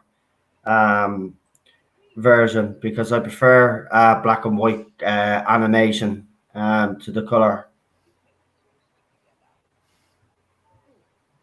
I think it's better anyway. The fact that Troughton's era is actually as well in black and white, it's just as well that they put the animations also black and white. Nearly finished completing his era, hadn't they? There's a few stories that will be missed, but they're near enough completed. I do believe they have all the animations. I've said this. Well, yeah, I do believe they have all they're the. they're going to finish the Blu-ray releases because that's the only way they can really put out series sets of the first 2 Doctors. Yeah. Now, what's going on with that ball there in the black background? It looks like hair. It does, doesn't it? Yeah. Hair extensions. Yeah, something like that. Yeah. Or it could be cling wrap. No, that looks like hair. Why, had you not got cling wrap back in the 60s? Looks like hair. That's a genuine question. I don't know, because I don't know when cling wrap came out. I think that was a 50s thing. Oh, well then there you go. Goes to show you, because we never had any in our house, so. Well, plastic became very accessible. Oh, that gunk! Oh, I can't look at it. You're right. Oh God. Oh God.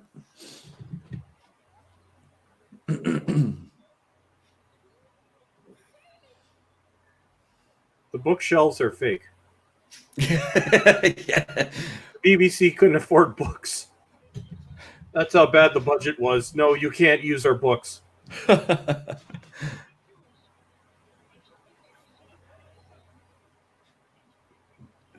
Super John says, believe it or not, Hartnell has his zip down in the rescue. Oh, really? Oh, for God's sake. Oh, dear. It was live TV. This is in the 60s. They could not edit anything out. I've never noticed that particular flub.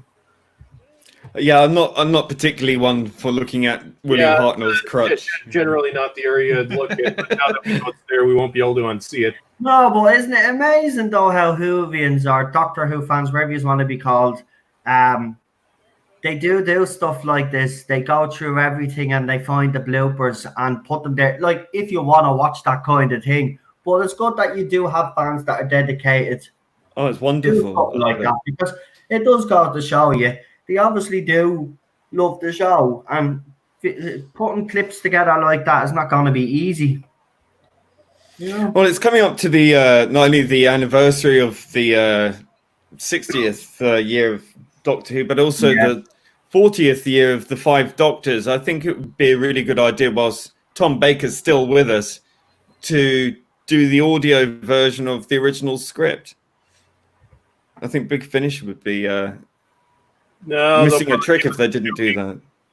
I don't think anniversary. We delete all the male doctors. It's all female now. Yeah. But the other doctors never existed. They were a figment. Oh, right, yeah, of course. I think Big Finish is close to going the way the show. Well, listen. No, Big Finish can't because they'll go broke. So this experiment is going to end very quickly. Either that or they'll end very quickly. Well, this is the thing. Are they willing to take that risk? And I hope they're not, because to be honest with you, you know, I'm just hoping that the BBC mandated this story and it's going to be a one-off while this series. Yeah, well, we'll have to wait and see what happens with that. As you heard, just before we get with the final part, obviously, Gary's video went up and it was blocked in every country. He obviously then did something to it and he was able to put it back up again. But then obviously he's heard the news. Rumor is Chris Chibnall, Jodie Whittaker gone for Series 13. But then that night, Matrix Lord comes out with his own video and actually says his sources are telling him that not only is Jodie Whittaker for staying for Series 13, but she could possibly be sticking around for Series. She'd be sticking. Not only she's staying for Series 13, but she's sticking around. She's sticking around for Series 14. She's not going anywhere. Yeah, rumors are coming from both ends, and that little narcissist will stay for 14 if she can. Now we're going to get. He's right. Ballstreck is right. You're going to get different news from different sources, and it probably will start contradicting each other, because this is the way they're going to try generate disinformation. Well, there's still people at the BBC that want her out, but those people are being cancelled left and right, terminated. So, No, that little narcissist will stay for Series 14 because then she can say she was the longest running. Exactly, and I think that's his goal. It's always been Chris Chibnall's goal. And you know what? Last year I dismissed Matrix Lords when he said that Jodie Whittaker and Chris Chibnall were staying. Now, he will fully admit that up until the chaos in Cardiff, it was all up in the air. But obviously, they had that meeting, sang Kumbaya, had a few drinks, and then everything was sorted. And now they're back. I reckon she will stay. When will this madness end? Even though I've received information on the contrary, I have to actually say, you know, I don't see why they have to get rid of her right now. I mean, they can use the pandemic as a bit of an excuse to delay. Hold on for a while longer. The BBC won't get rid of her, and the only way the BBC will get rid of her is if they actually go broke, because the BBC is run by just degenerate ideologues, and they destroy Doctor Who on purpose because they hate us. They are not going to let go of this until they're broke. So don't, dudes. If you're in the UK, Netflix, Prime, anything. Don't renew your TV license. Cancel it. Yeah, and you can do it legally as well. You just have look at Az did a video on it. Go and check out Az's video. He tells you how you can actually do it. It's being decriminalized. So literally, and there's a petition out there as well on change.org to defund the BBC. Yeah. And there's actually a Twitter. No, but listen. I have to let you know this. If you are interested in it, there's a Facebook group as well, and there's also a Twitter account. Yeah, join them all, support them. The BBC doesn't until the BBC is defunded. Nothing's going to change, because the most telling part of Gary's information wasn't the fact that Jodie Whittaker and Chris Chibnall were staying. I don't care at this stage because we're not, we don't care. The show is ruined. But the most important thing, and this is what makes me not want to come back ever, is the fact that Gary had said that BBC are reluctant to retcon the Timeless Children, to retcon the whole lot. Now, I can understand why, because you'd have the other side, obviously then they'd be accused of all sorts. So it's not. I knew this the night the Timeless Children aired. I said it. That's why I broke down. Right, I knew it was over for this show. It was gone. It's done. They're never gonna retcon this. It's on screen anyway. It happened, so it doesn't make a difference. They can't fix this. This was never going to be able to be fixed. Never. As soon as he did it, it was game over. It's not going to be fixed because there'll be no showrunner out there that will be brave enough to retcon it, and there'll be and the BBC won't let them. I do it for free. At the end of the day, BBC have said that they're happy with this editorially, right? It's the best it's ever been. So that tells me that the agenda is not going away. They're going to triple down for Series 13 if they get it. Oh, yeah, they absolutely hate us. They want us gone. They want us gone. So they'll triple down because they know we're already on our way out. They know some have already left. They want to finish the job. If this is BBC secretly trying to kill the show so they do have an excuse to retcon it, then I'd be happy. But the fact that that Gary's source has rumored to have said this, and to be honest with you, Gary's source was spot on about the Timeless Children, that the whole canon was going to be retconned. So when Gary's source says something and Gary then puts it out there, I'm being honest, I'm terrified. Yeah, Gary held on to that for months. He told me had it for months, and I refused to believe it. I'm like, there's no way they're doing this. But yeah, no, he had that information for 2 months before he made the video. He did, and this information that he's only recently released, he's been sitting on as well. He's been sitting on this information, if I'm correct, just before the Timeless Children aired. Yeah. So he's been sitting on information. When I get it, I just release mine. Gary decides when it's the right time to do. He does what's best for his channel, and obviously I'll do what's best for mine. But when Gary does come out with something, I sit up and take stock. He's very careful with what he says. Yes, he is. And listen, that's the thing that annoys me out of the whole lot of that news. is the fact that they're unwilling to retcon this. So I'm sorry, it's around to stay. It's not going anywhere, and for that reason, I'm done. Done with it. Yeah, I mean, it's such a stupid because it can easily be. I mean, the Master is the last person you could ever trust to believe.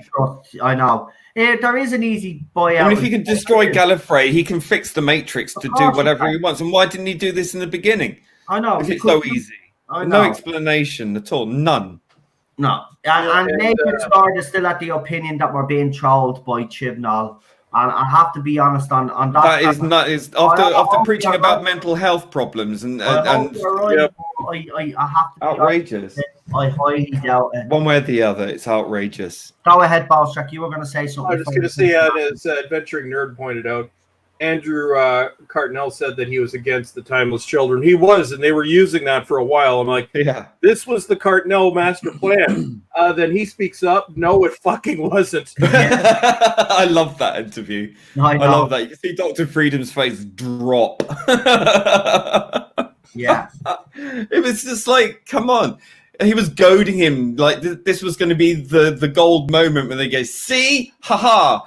And it fell absolutely flat within 2 minutes. It was brilliant. It was glorious.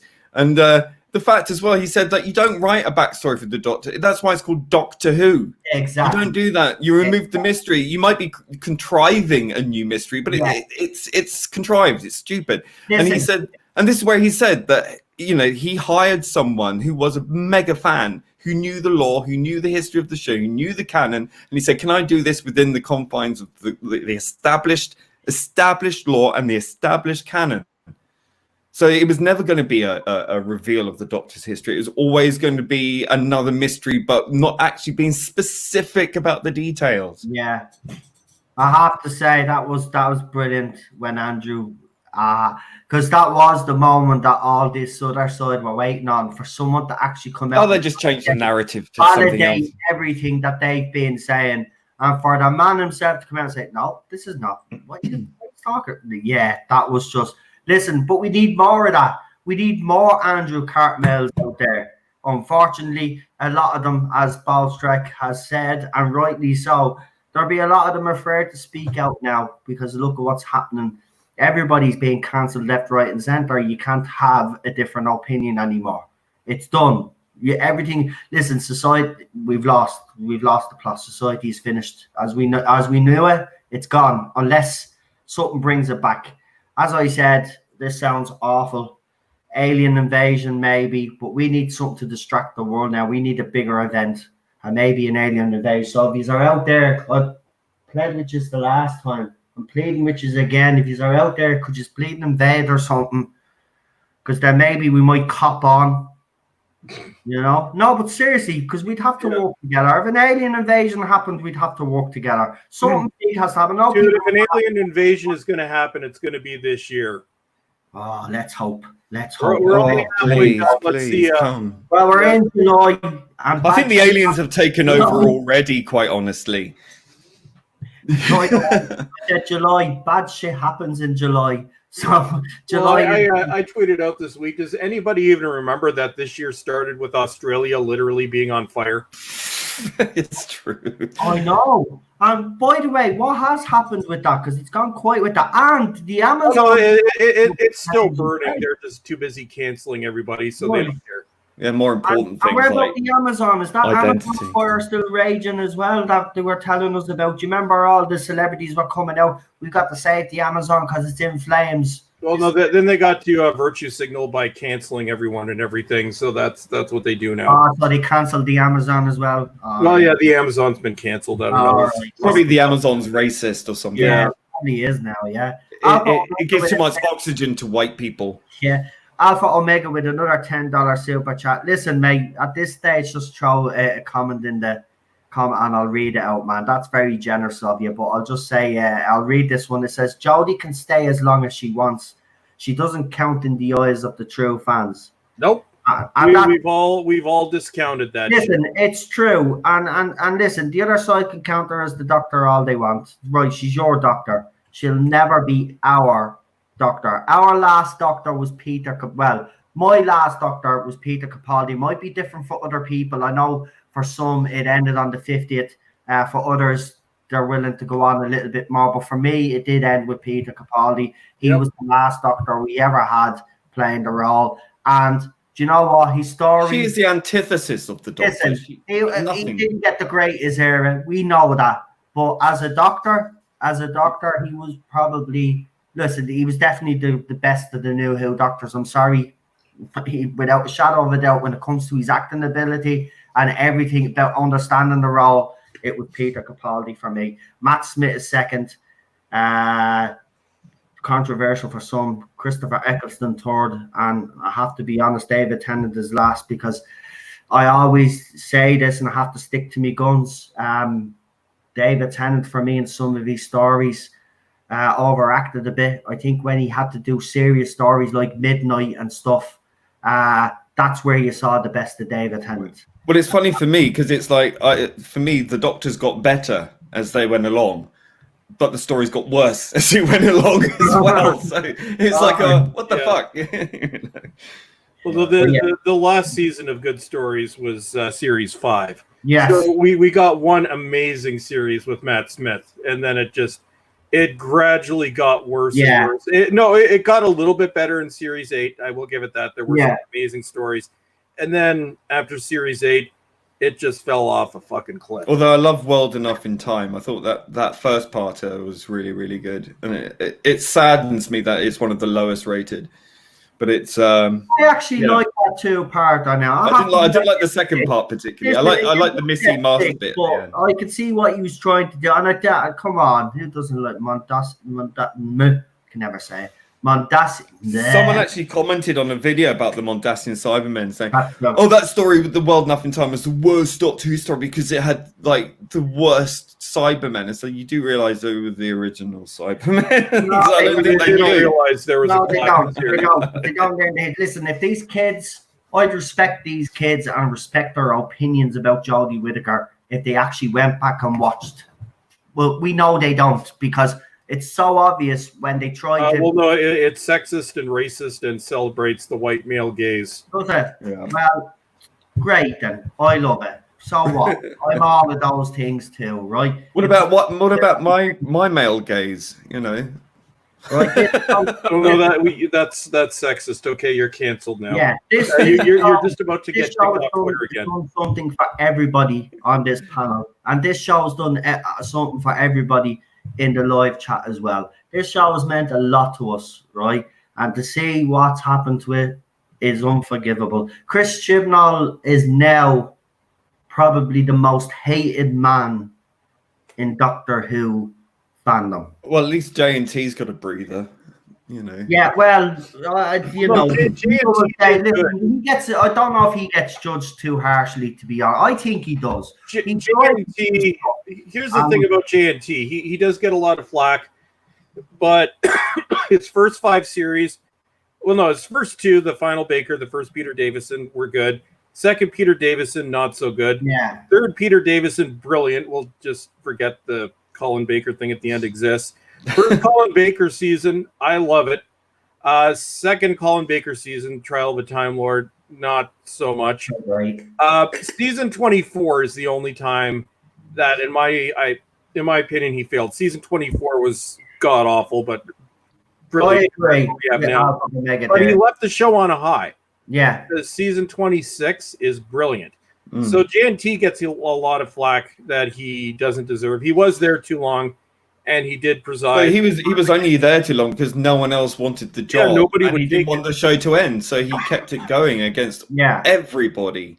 Everybody wanted it to end. He wanted to keep it going, so he sacrificed his career really to keep Doctor Who on the air. There's a documentary about him as well. His life was pretty much destroyed after that, because nobody would hire him for anything, and he essentially drank himself to death. Wow. It's actually really sad, because he'd been with Doctor Who for so long. Doctor Who got put on hiatus, but it wasn't even announced that it was on hiatus. He was technically still there, and nobody would hire him. He had nothing, and he was a destroyed man, so you had to feel bad for him. It's on one of the Blu-ray sets. They've got a JNT documentary, and it's actually pretty heartbreaking to watch. I'll have to check that out. because look, he came to my school with Terrence Dix to our Doctor Who club, and he actually spent some time chatting to us about it. It was a very interesting, very nice, very gracious man. He loved the show. He loved the fans. Yeah, but these are the stories you don't hear. You just hear about the negative side of JNT, and you never hear of the positive. Wasn't that negative? He had one terrible season, and maybe two other mediocre seasons. But his reign, I don't know. I love his. Right. It's not the 70s, but I still love the 80s. Right. Yeah, so did you think personally then, like what I think, he is harsh. He is treated harshly. He is judged too harshly. Yeah, he is. Yeah. And if you look at it, he changed the show, and he completely changed the show several times. Sometimes it worked, sometimes it didn't. But he listened to the fans. That's season 26 was both him and Cartnell. But he was listening to the fans over the hatred. And Chibnall, he listened to Chibnall, didn't he? He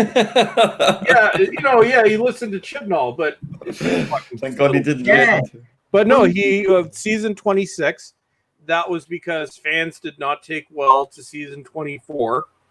That was because they didn't like what he did with the Seventh Doctor. So what did he do? He completely changed the direction of the show. Completely changed the Seventh Doctor's character, and the classic series went out on a high. Not so much in ratings, but I can never say it enough. Season 26 is brilliant. New Who will not go out on a high. New Who is fizzle. Yeah, well, it's not. It's already fizzled. It's gone. It's gonna drop dead. The soul has been exorcised. Yeah, the soul, the interest, everything. It's. I've been, as you know, I've been the clip of me crying has been doing the rounds all over the internet. Don't really. Yeah, then I got my perfect back for that. Think about it. I'm being belittled for that, but I don't care. Like at the end of that's why I was heartbroken. But I wasn't. You expressed exactly how we were. Every time I see that clip come out, I say the same thing. No, you fucking idiot! It's called passion. Yeah. Back to your little safe space, Twinkle. Well, here's the thing. That night after I'd finished my stream, obviously Gary was on. And when I saw his face, I broke down again because I could see it in his eyes. And you could see he was truly... I'll remember that day. I streamed for, I think it must have been about 8 hours. No, yeah. I was texting back and forth with Gary and Starry-Eyed Girl throughout the episode, and then we did our usually about half an hour after the episodes would air, the three of us would do our first live stream on Gary's channel. Then later in the day I'd go to Noel's live stream, but we're about to go live, the three of us. I think Critical Drinker joined us. I know Az eventually joined us on that stream. Ian Mega Geek was on there and a few others, but it was me, Gary, and Starry, and literally we're about to go live. We were speechless. Like we had no idea. Well, like we were pretty much in shock at what we witnessed. Yeah, I've rewatched those a couple of times. Like not all of it. Yeah. I haven't been able because they come up in my suggested feed for some reason. I was like, no, I have to revisit that and sort of. Yeah, I can't sit there and watch my stream. I get very even listening to myself, the way I felt, the anger, the upset. I was just. Even now thinking about it, it still kind of hits me because, this is why I will say to these guys here, you will never understand. You are a lot younger anyway. When you get to our age, maybe you might feel the same way. Wait till they have something that they love taken away from them. Yeah. In our case was everything. And I don't think you guys truly do love anything. You are more about yourselves. Well, it's you look at the way the younger generations, there might be the occasional exception, but they can never become attached to everything because this was the generation that was raised with the internet, was raised with smartphones. They're attached to something for brief periods of time, but mainly because it's all about trends and influencers. So they follow the trends. You have no idea what the world was like before, say, 95, when the World Wide Web started to take over. Yeah. No idea what it was like in the 80s and early 90s. We didn't have that. No. You could communicate with other people online, and you'd have your magazines and things like that, but you would get attached to a show. Yeah. And I just not only that, but because you go to conventions and stuff, or you'd meet, there'd be little meetups that would happen, and fans would get together and talk about the show. There was a real fandom back in the day. It was truly a personal thing. Like, everybody was proud to be part of a fandom. Yeah, the Doctor Who fandom always had a bit of a reputation, a bit of stick, but the fans, you just loved being part of it. There was always something happening. As you said, you'd have obviously the magazines coming out, and then when the show wasn't around, then obviously Big Finish was around, and things just, if I have to be honest, Big Finish is obviously gone through its problems right now. But Big Finish is owed a lot, because obviously, they kind of kept the Doctor Who brand alive while the main show. Yeah, they filled the void. They filled that void, yeah. It's sad to see Big Finish go down. I hope this is a once-off, as Boss. Well, I think Big Finish cannot afford to, because Big Finish, because the void is back, and we need coherent. Big Finish's audio or fan base are classic series fans, and most classic series fans do not like the Whittaker era. Whittaker era fans, the Jody bots, most of them wouldn't even have the attention span to listen to a Big Finish audio.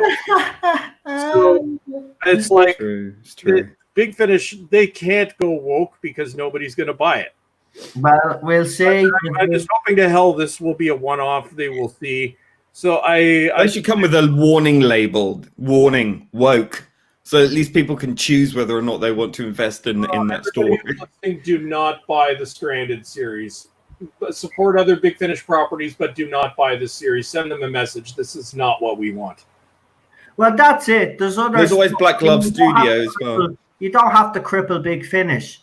Like, the thing about it is, there is other stories out there that you can buy instead of this one. Nobody's telling you not to buy Big Finish, but just these kind of stories, right? Listen, I showed you the article, right? I did a video on it, right? It wasn't that controversial or that, and I just said, there you go, Big Finish has introduced the first transgender companion, right?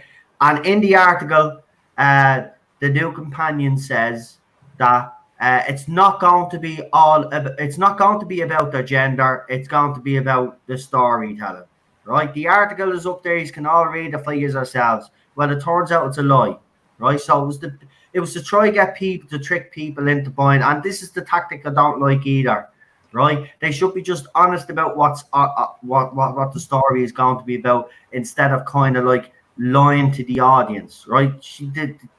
The companion comes out and says it's not about their sexuality or the fact that they got a gender swap, but yeah, Paul Streck is after telling us different. So what the hell? Like, Rabbi can back me up. He's listened to it. So, but I do respect Big Finish, because Nicholas Briggs has shown us respect. Yeah, and he's engaged with, he did the interview with Rabbi. He even apologized to Blue Bonnet Hoovian for something that he said that was misconstrued. And he does listen to the fans, so we need to speak loudly. That's it. You have your 4 stories or your 4 box sets from hell, get those out, but do not do this again, ever. But there's also other fans doing fan audios, like the Black Glove Studios. They've done some. Their stuff is pretty good, actually. Yeah, we're looking for a Nicholas Briggs there. Couple of last week, so I retweeted it as well. But I think they got that sorted. But yeah, they're obviously getting ready to start their next one. Or they're doing a Sarah Jane adventure. There's going to be with this one, there's going to be 4 of them. So they got 4 box sets cut in stone. They've probably already been recorded anyway. Yeah, a stronger message is to hurt the sales. Telling them where the actual sales exist. Exactly. If you start buying the audios that fans know are good, and these newer audios, look and listen. I've been told this anyway. The latest audios that are coming out recently, especially the Doctor Who ones, haven't been the greatest of quality anyway, right? No, the main range it will pull off. Well, the problem with Big Finish is they do too much. They need to cut it back. So they will occasionally have a brilliant story, but the problem with Big Finish right now is there's so much filler. They need to cut back the series. Yeah. Like they need to explore something else. They can't have 8 or more different Doctor Who releases each month with only a handful of people working on them. Yeah. Cut it back. You do other properties. Focus on those. Focus on 1 or 2 Doctor Who stories a month and make sure they're good, because the filler is, and there have been some dire stories in the main range over the past few years. Like, stop putting out so much, focus on the quality, and let this wokeness go. And we're probably gonna have to start the episode soon because I've got to watch. Yeah, Jules Sherwood just says, "I don't care if you're black, blue, green, white, straight, gay, bi, or trans. All I want is good storytelling, which is sadly lacking with today's generation." Exactly, and if they don't make it, that's what I mean. Like, the article made a big deal about that it wasn't going to be about the gender swap.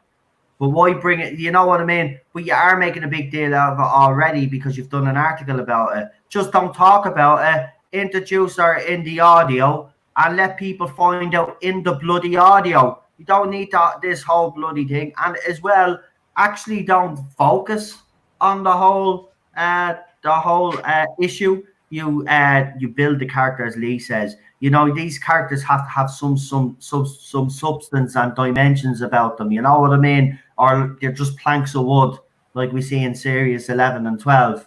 You know, you don't get real acting. You don't get real character arcs or story arcs. I mean, look, for God's sake, series 11 and 12. Just look at the companions and the Doctor. They haven't grown in 2 series. Lee Halford, there's always Rise of Skywalker. Yeah, there is. Right, let's get to this next part because I know Baltrek has to go and do that. I have to step away for a quick second again as well. So we'll start the episode, then I'll be right back. I'm sure I've seen it probably several dozen times. Okay. Go for it. 5, 4, 3, 2, 1. Cancel everything. I'll be back. And we are off for the final part. Don't forget, tomorrow we have New Who as well. It's School Reunion, a return of a classic companion, or 2 classic companions if you count K9. Can't not. K9 is a companion, absolutely. Yeah. And we will be having the Doctor Who quiz in the next few weeks.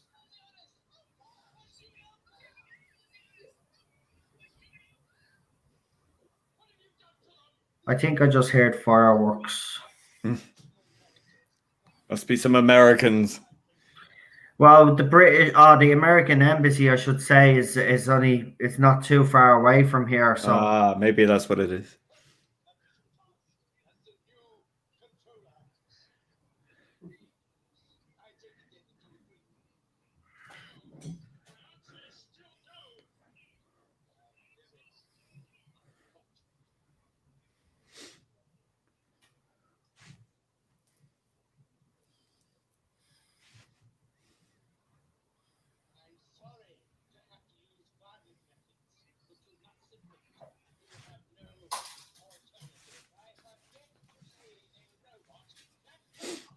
I love his little run.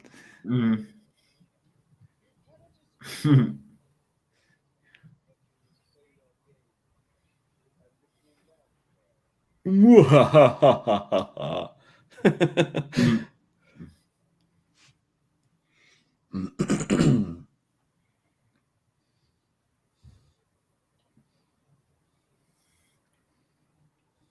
Someone says they can hear the audio. Well, you can hear the audio of an of it coming through.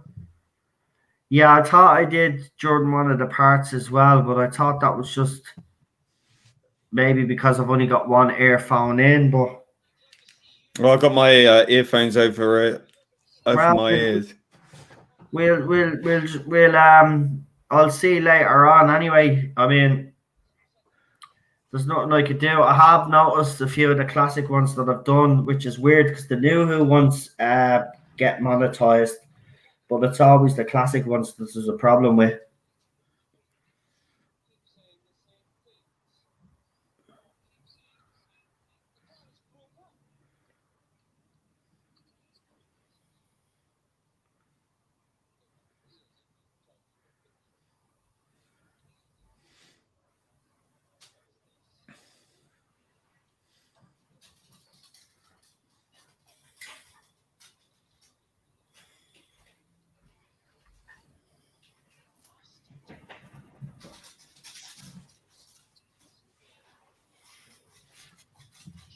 So yeah, the Master might be cancelled as well now because can't say Master.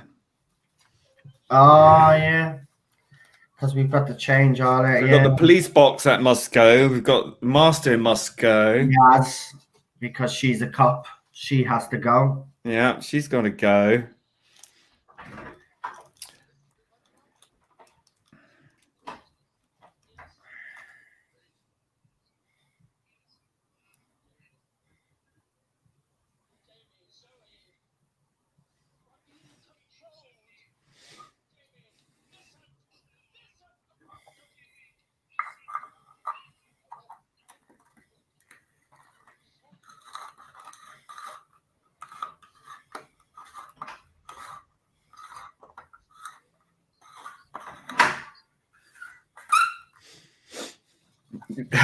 Super John asks, I wonder if Blackpool have to change its name.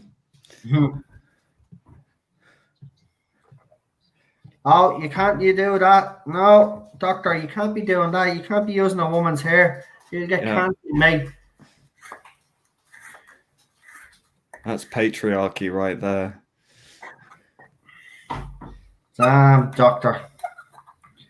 No wonder they made you a woman. Yeah, the upgrade. Yeah, some upgrade. Since when was acting like a stupid idiot an upgrade? Yeah.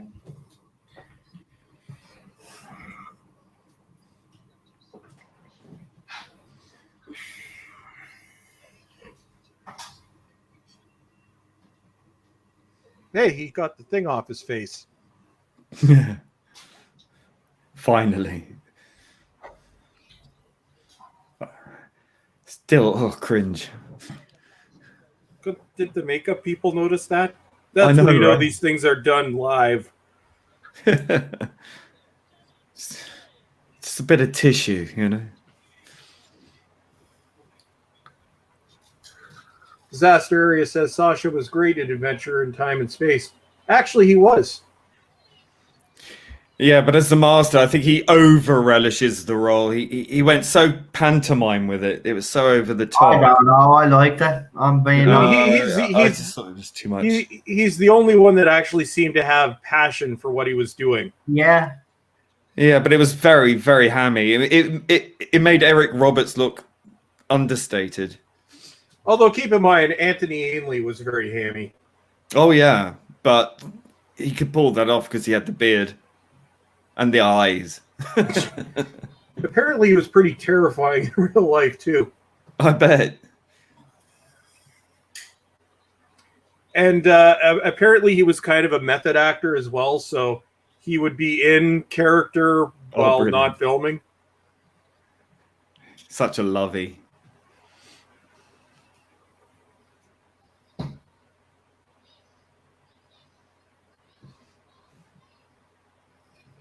We all fall down. I remember that. Yeah. Jesus, that's a long time ago now. Yeah. What do you mean? Do you think Doctor Who was predicting the future with Antifa there? Yeah. Alpha Omega met Anthony.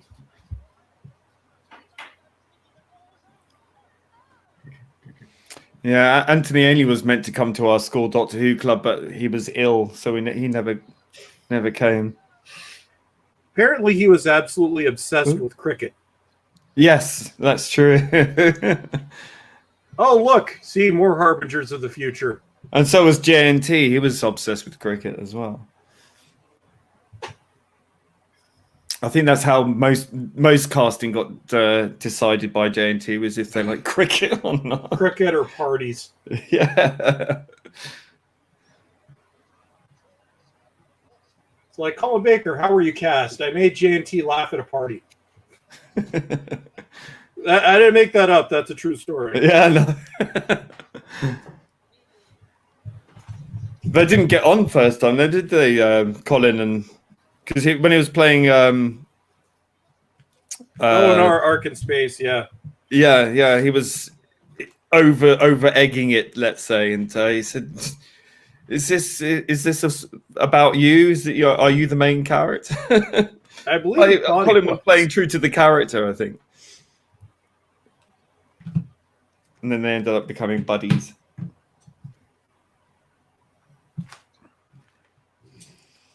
I heard from some fans that Colin Baker was quite grumpy to meet in real life. I don't know if that's true. I think he was when he was younger. He seems kind of jolly as he's older, as long as you don't go against the narrative.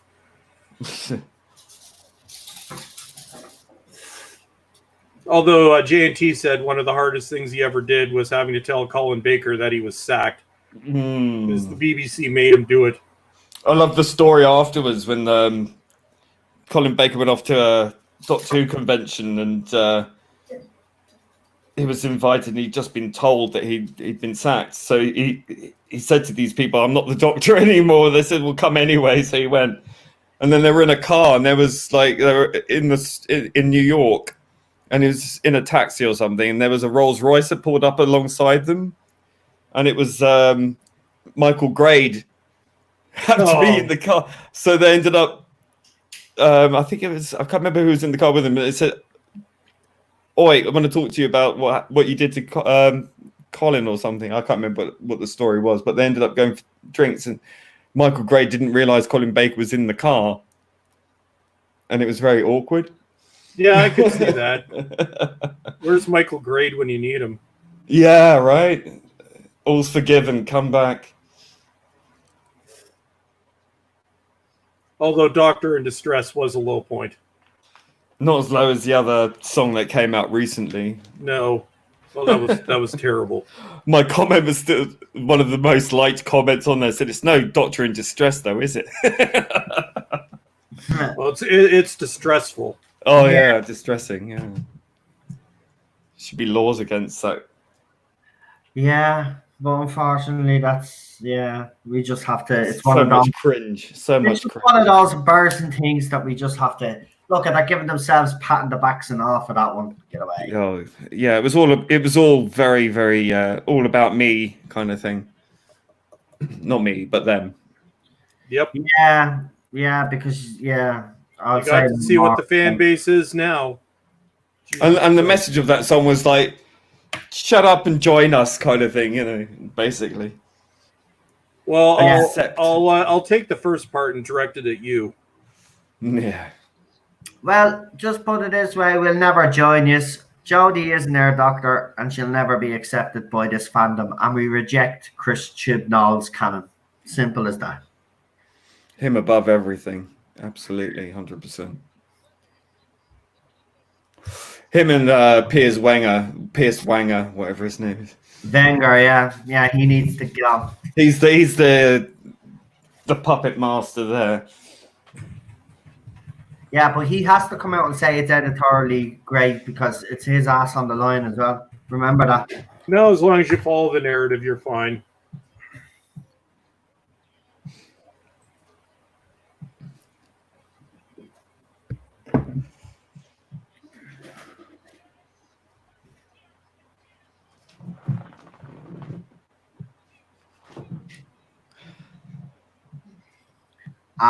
I used to love that cartoon, Dog Tanyan. Did you ever remember that?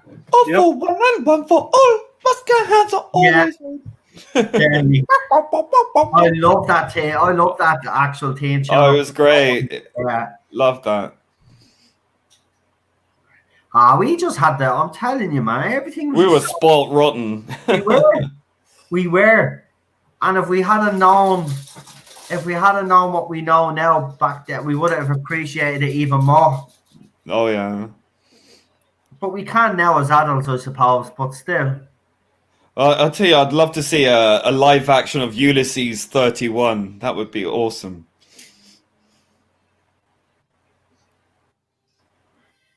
No.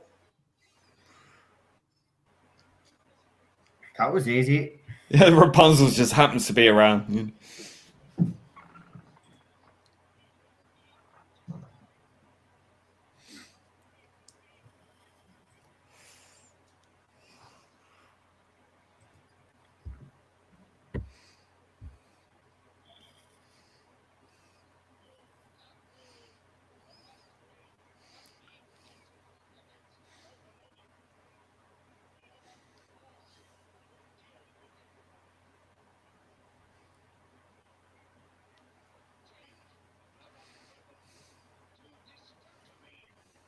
Destructor beam. Yeah, that was quite the loogie. It's a bit sexy. He's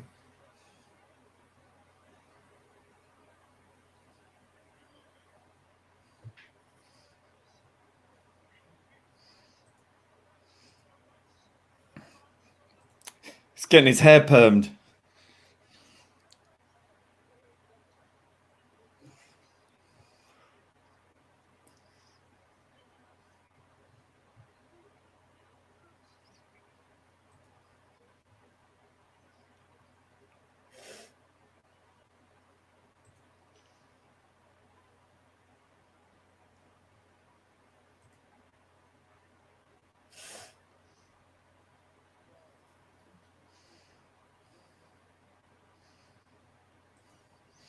Should have had Jodie, then it wouldn't have been a problem.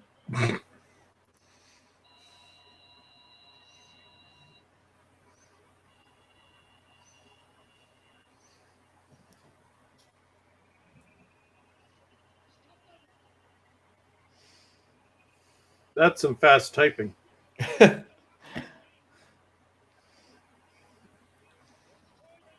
Dong.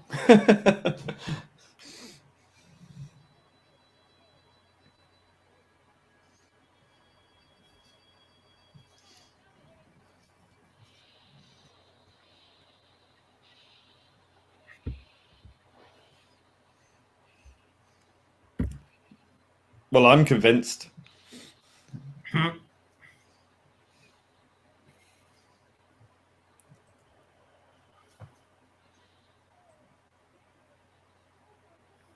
Oh my goodness.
Cool.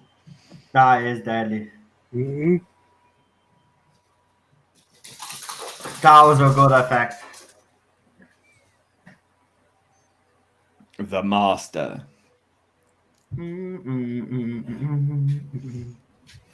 That's it, isn't it? Yeah, I think that's it.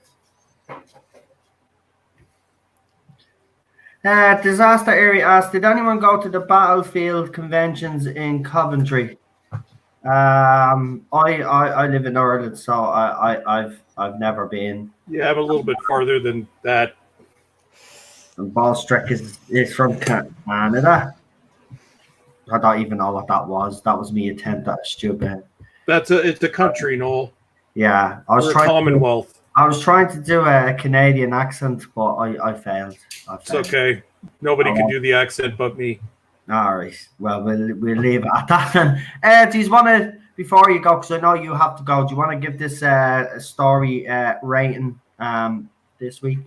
It's been pretty high the last few weeks, so. Well, yeah, that's because we've been our favorites, and I said one of my favorites in this. Did Ballstrick just cut out there? Yep. Am I still here? Yeah, here now. Go ahead. Oh, yeah. So I said, yeah. So obviously, this is one of my favorites. So this one gets a 10. Fair enough. It's no Series 11, or Series 12, but it's a 10. Right? No. That was a joke. Brilliant. Lee. I have to give it. It's not my favorite, but it is a clever premise. So I have to give it an 8. I think a solid 8. Yeah, I'd give it one more than you. I'd give it a 9. This was actually a lot more enjoyable than I remember. And I did like that little effect at the a special effect at the end. Oh, the effects were great in this one. Yeah. Especially for the time. And as the Adventuring Nerd said, without Canada, we wouldn't have Doctor Who. Very true. You wouldn't, because what country was Sydney from? Everybody. Oh, Canada. Yeah. We need a better national anthem. I'm sorry, folks. Yeah. Well, you can have ours if you like. Okay. We used to have yours. That's true. And then you sound like Canadian A. Oh my God, Colin. Oh, stop. So yeah, next week, Frontier in Space. That's next week's one. We haven't sorted out a hashtag yet, but Rabbi has been aware of this episode or this story for the last couple of days. So he is on. He's nearly finished the trailer. He said he had a few more hours to go on it, but he'll have it for me, I say, tomorrow. We got school reunion tomorrow as well at New Who, if anybody is interested. And there you go. You've got make Doctor Who theme Canada's new anthem. There you are. Yeah. No. We don't want to be associated with that at present. What if it's the original Delia Derbyshire? Yeah, I'll take that. Yeah, there you go. Yeah. It has to be the original, doesn't it? And you got another super chat there from Alpha and Mega. Bless. Yeah, he says $10 super chat. Sorry, says one more for the road. Thank you very much, man. Thanks, and very guys. With that, I got to go because I have to watch this 2-part episode I'm reviewing in 2 hours. And you got to buy some hats. Right. Yeah. Do the favor, throw the link. You're going to throw the link up, aren't you, so we can watch. I don't know if he's got the link up yet. Let me take a quick. What channel is it? Bear Nerd Fun. Big Bear. Bear Nerd Fun. Right. Let's see. He doesn't have it up yet, but I'll retweet it as soon as it's up. No problem. Thank you, I believe I'm on that. Gary's on that tonight as well. Nerdrotic Gary. That'd be fantastic. We're discussing Star Trek Voyager: Year of Hell. And what's the channel? Which part? Are you doing part? Are you doing the 2 parts? Yeah, we're doing the 2 parts. I haven't watched it in a few years, so I've got to watch them now to refresh my memory. No, that is brilliant. That was supposed to be a whole season arc. Well, I'm going to call it the missed opportunity because that's what the show should have been rather than the complete shite it was. Everybody knows I'm not a Voyager fan. I know, I like that episode. I do like Voyager, but what's the channel again? Bear Nerd Fun. Okay, I found it. So I've got the brackets Big Bear.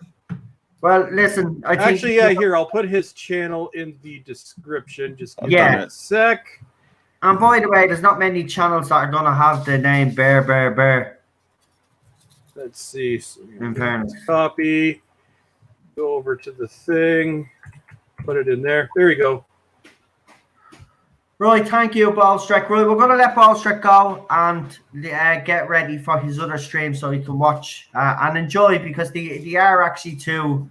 Oh, they're two great episodes. They're great episodes, but I agree with you. That would have been amazing if this had been the whole series. They could have done it. It would have been very easy to do as well, or a whole season anyway.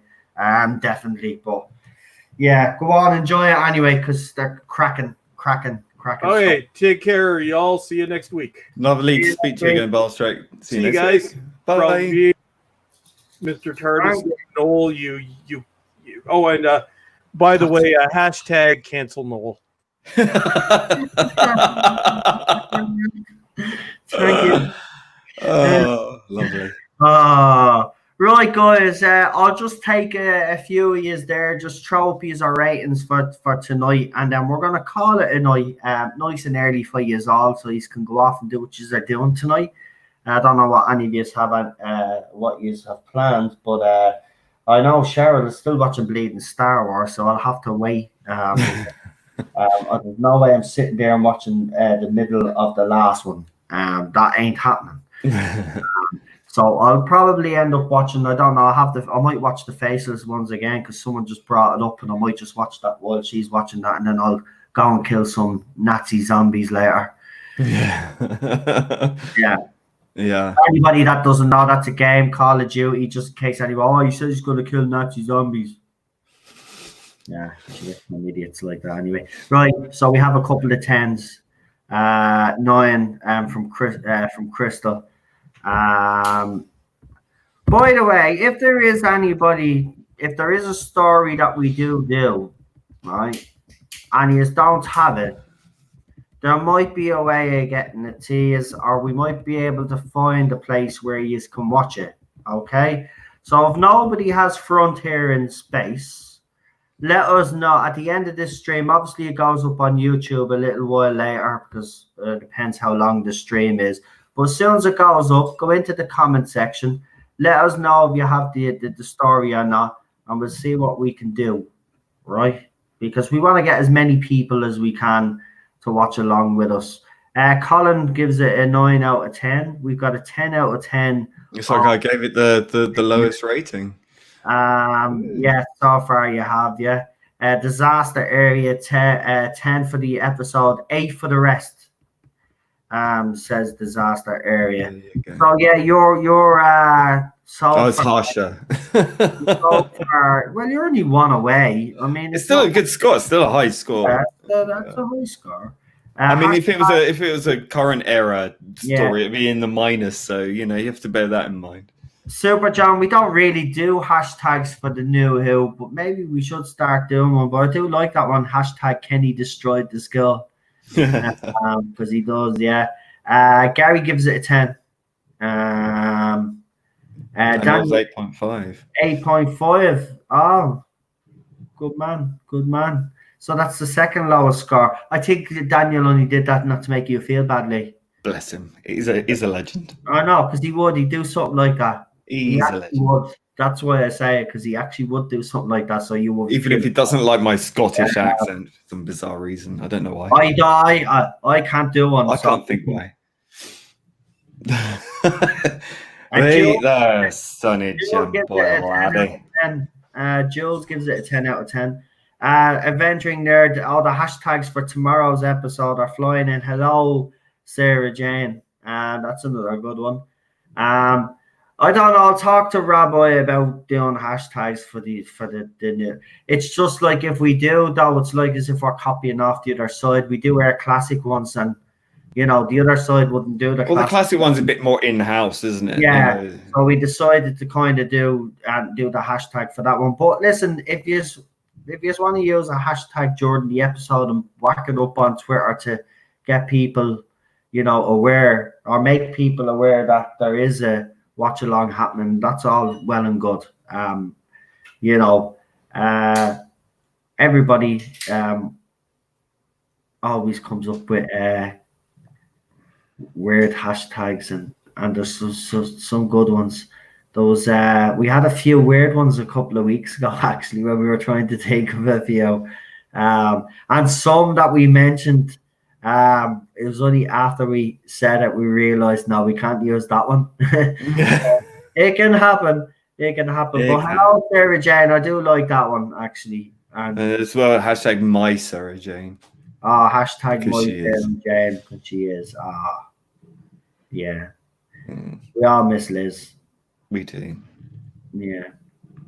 Well, we'll get to see her tomorrow in school reunion, and you know what? I have to say the part where David Tennant is in the doctor when the doctor is in the teacher's room, where I used to always, when I was in school, I don't know if any of you had the same thought as me, but you know when you were in school and the teachers were on lunch and you go into the teacher's room, and I always imagined the teacher sitting there out with the bottle of wine, cigarettes out, filled the whole lot, and smoking their brains out for the 15 minutes while on their break while we're outside running around.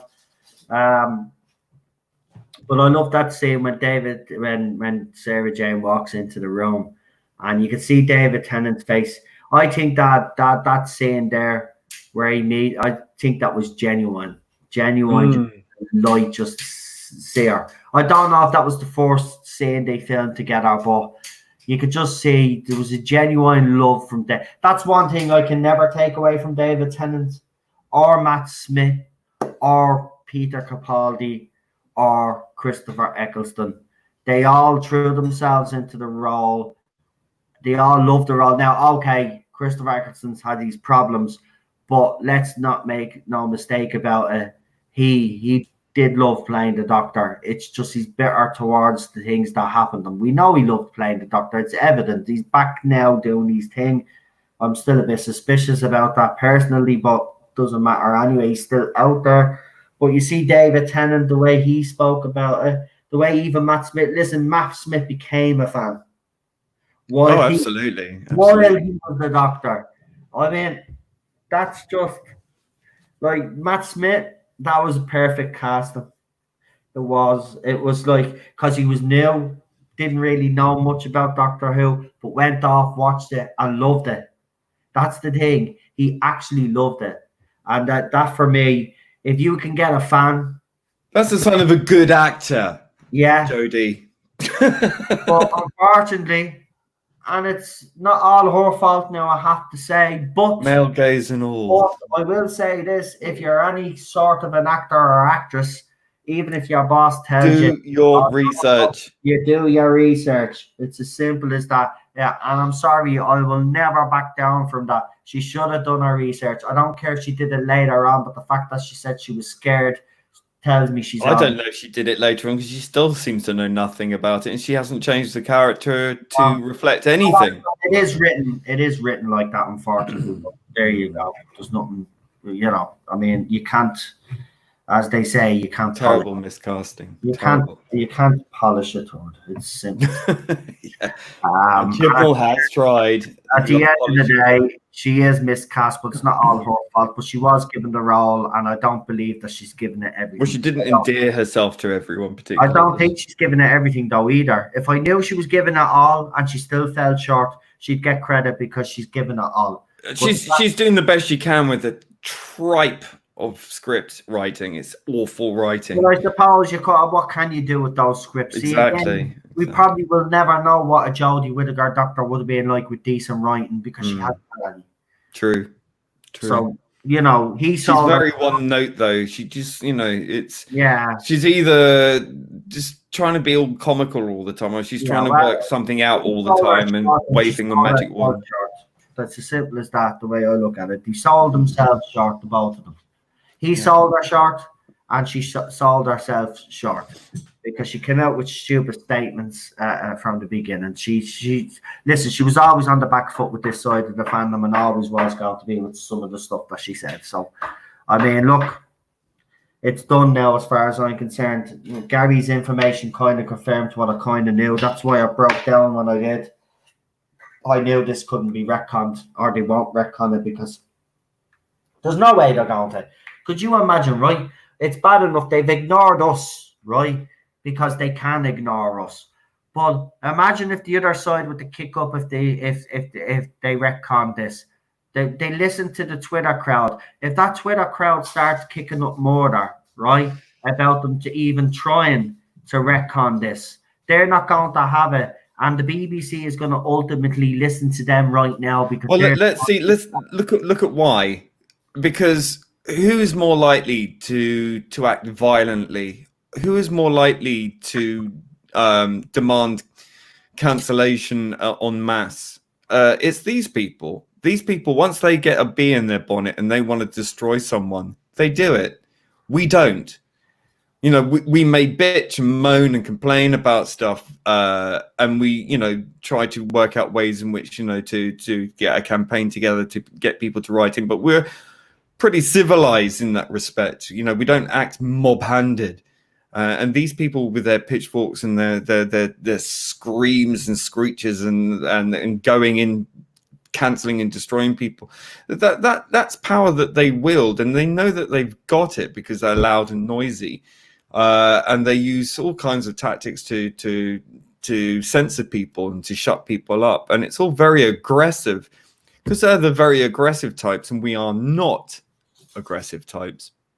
They are more scary, and I think the BBC is not only worried about being targeted, you know, like CNN was during the riots, for example, in America, but they're also highly sympathetic because they are like-minded to that mob. And until you get a culture change within the BBC and they get rid of the common purpose infiltration, it's never going to change. And you know, it may very well sink the BBC, and that's their mast they must stick to, and as the ship goes down.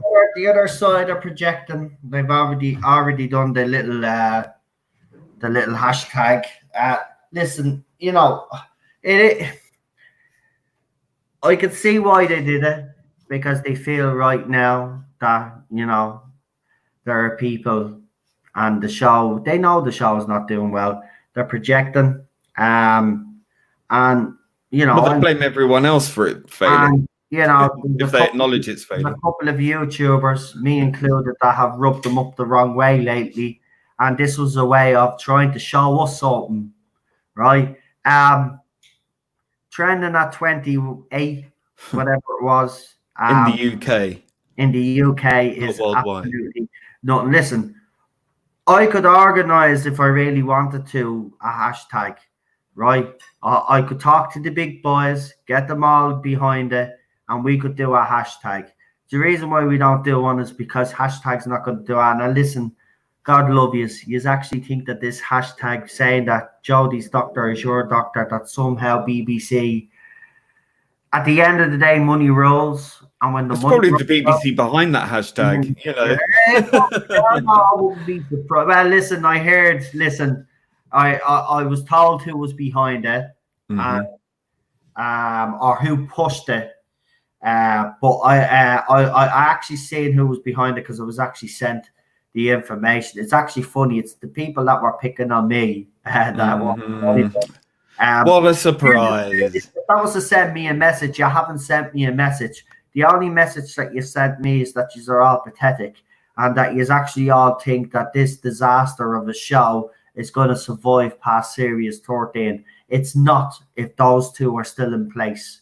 And it doesn't matter if she stays on for Series 14, she will have no audience, and the BBC will make the decision. And there will be no turning back, because at the end of the day, BBC have to make money, right? Now, they've got deals in place, but those deals will run out. And then what do they do then, right? They want to keep listen, they've made it very clear that they don't want to cancel Doctor Who anytime soon. The BBC actually came out last year and said that they don't want to cancel Doctor Who anytime soon. So they clearly want to keep this show going. So I can't imagine the Chinese investors will be particularly happy, and I don't think HBO will be particularly happy. And I think if we write to the HBO instead of the BBC, maybe then, you might get a change, because they're not the BBC. They want to return. BBC don't have to change, but they will eventually. So use our little hashtags. Great, well done, congratulations. Trend number 28. I think RIP the Doctor, if I remember at the time, trended higher. Hartnell Forced trended higher. I mean, look, as I said, hashtags mean nothing, but if you want to start comparing hashtags, as I said, the other two did better than that hashtag. Well, I think during the revolution one, we should push that revolution of the Whovians. So we're not watching it, and then just post that hashtag everywhere. I know it's a hashtag, but let's send a message. Well, I think this side does need to send a message, because they're clearly trying to send us a message, or trying to make us sit up and pay attention. Now, they've been reaching out, as you've seen, obviously using the tactics that they've been using, but they're obviously reaching out. And the reason why they're reaching out and they're trying to poke people with sticks is because they know the show is in trouble. They know, and they're blaming us. They're not just blaming me, they're blaming Gary Ballstreck and other YouTubers out there that have been slating this era. We have become public enemy number one. Do I care? No, and I'll never care. I've been public enemy number one to most people out there that like this era anyway, and that's never going to change. Yeah, but it will one day. And one day Chris Chibnall and Jodie Whittaker will be gone, and then one day maybe, if BBC has the common sense to do it, which I don't believe they do now at the moment after listening to Gary's information, but hopefully one day they come to their common senses and retcon this rubbish, because if they don't, fans aren't coming back, and they've already 7 million households have walked away. Now, listen, someone again on Twitter tried to argue with Eddie Oscaro, tried to say that Jodie Whittaker's numbers were better than Peter Capaldi. When it was shown to them that it wasn't, then they brought up some stupid graph. Right? Look at facts and figures from the BBC themselves do not lie. Right? The 7-day, the 28 consolidated figures, the AI all being low. Right? Timeless Children, the worst rated episode since the late 80s. Listen, this ain't a success. This is not what you deem a success. If you think you start off with 11 million viewers when you watch the very first episode of Series 11, which was The Woman Who Fell to Earth, they just opened up with just under, it was 10.98 million if I'm correct, just under 11 million people watched, and you had what, 3 and a bit million watching by the end of the Timeless Children.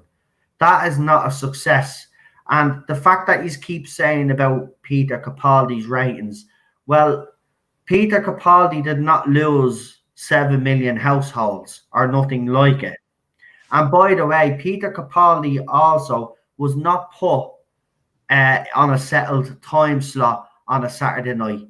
Each week there was a different it was a different time. It was either 6:15, sometimes 6:35, 7 o'clock, 7:30 another time. They kept moving it around, right? He wasn't in a settled time slot, right? And by the way, he was on the toughest night of UK TV. And Lee will tell you this because Lee lives in the UK. UK TV, the weekend, that's where all the competition is. That's where those stations make their money.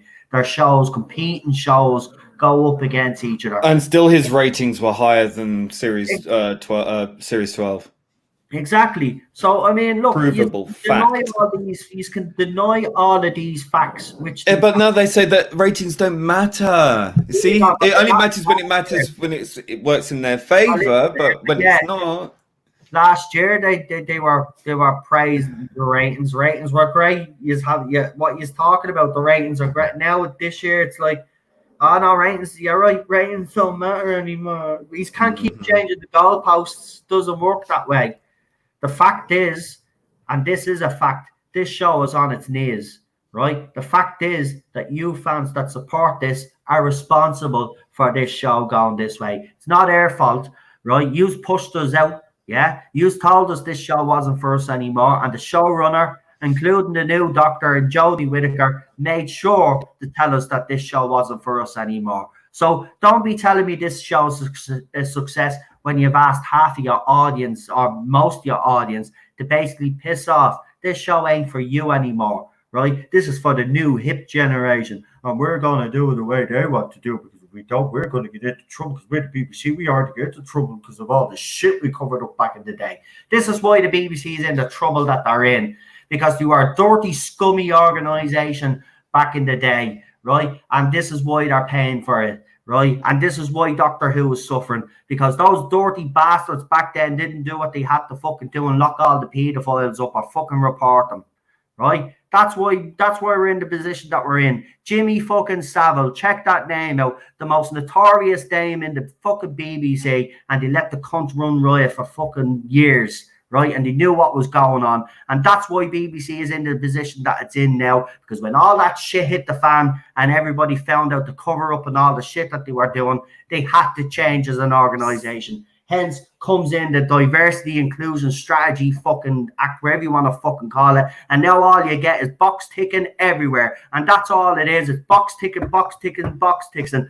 Right, I'll give you another thing. Lenny Henry says they'll cast a dog before they'll ever cast a black man in the role. What do we get the very same year? The first female black doctor, right? So it's all box ticking, and I love Ruth's doctor, to be honest with you. She did better than fucking Jodie Whittaker did, but I know our casting wasn't because she was the best person for the role. It's overcorrection, and it's so clearly done in such a cynical way. I mean, it's amazing that these people who are so easily offended by everything aren't offended by it, because it's so clearly obvious. But it doesn't matter, because it plays into the right narrative. And I'll be called racist for saying that. It's not being racist. They are racist.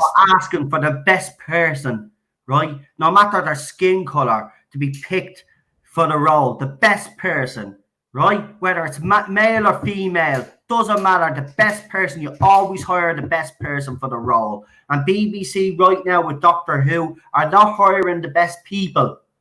They're hiring people based on their demographic, skin color, or whatever it is, right? Personal ideology, it doesn't matter, right? It's not hiring on talent anymore, right? No, even Hollywood's the same. Nobody hires on talent anymore. Yeah, Rolf Harris too. We won't get into that, but I tell you, BBC had a lot to answer for. But this is why they're in the position that they're in, because they got themselves in that position, right? And Doctor Who now has to suffer because of those idiots for not bloody doing the right thing, and that's why. And Doctor Who is just, as someone said, the show is just agenda driven now. That's all it is. And you know what? They can deny it all they want. Even some newspapers finally had the balls to come out and actually say it, right? And then what happens? They get turned on, and then the Radio Times actually come out with an article, Jordan Series 12, to actually slate one of the episodes, right? A few hours later, another Radio Times article comes out praising the episode, and the other article mysteriously disappears. They won't even let their own people within the Radio Times have their own opinions. You follow the party line or you get the hell out. And that's what they've said to the fans, the true fans. If you don't follow the party line, get out.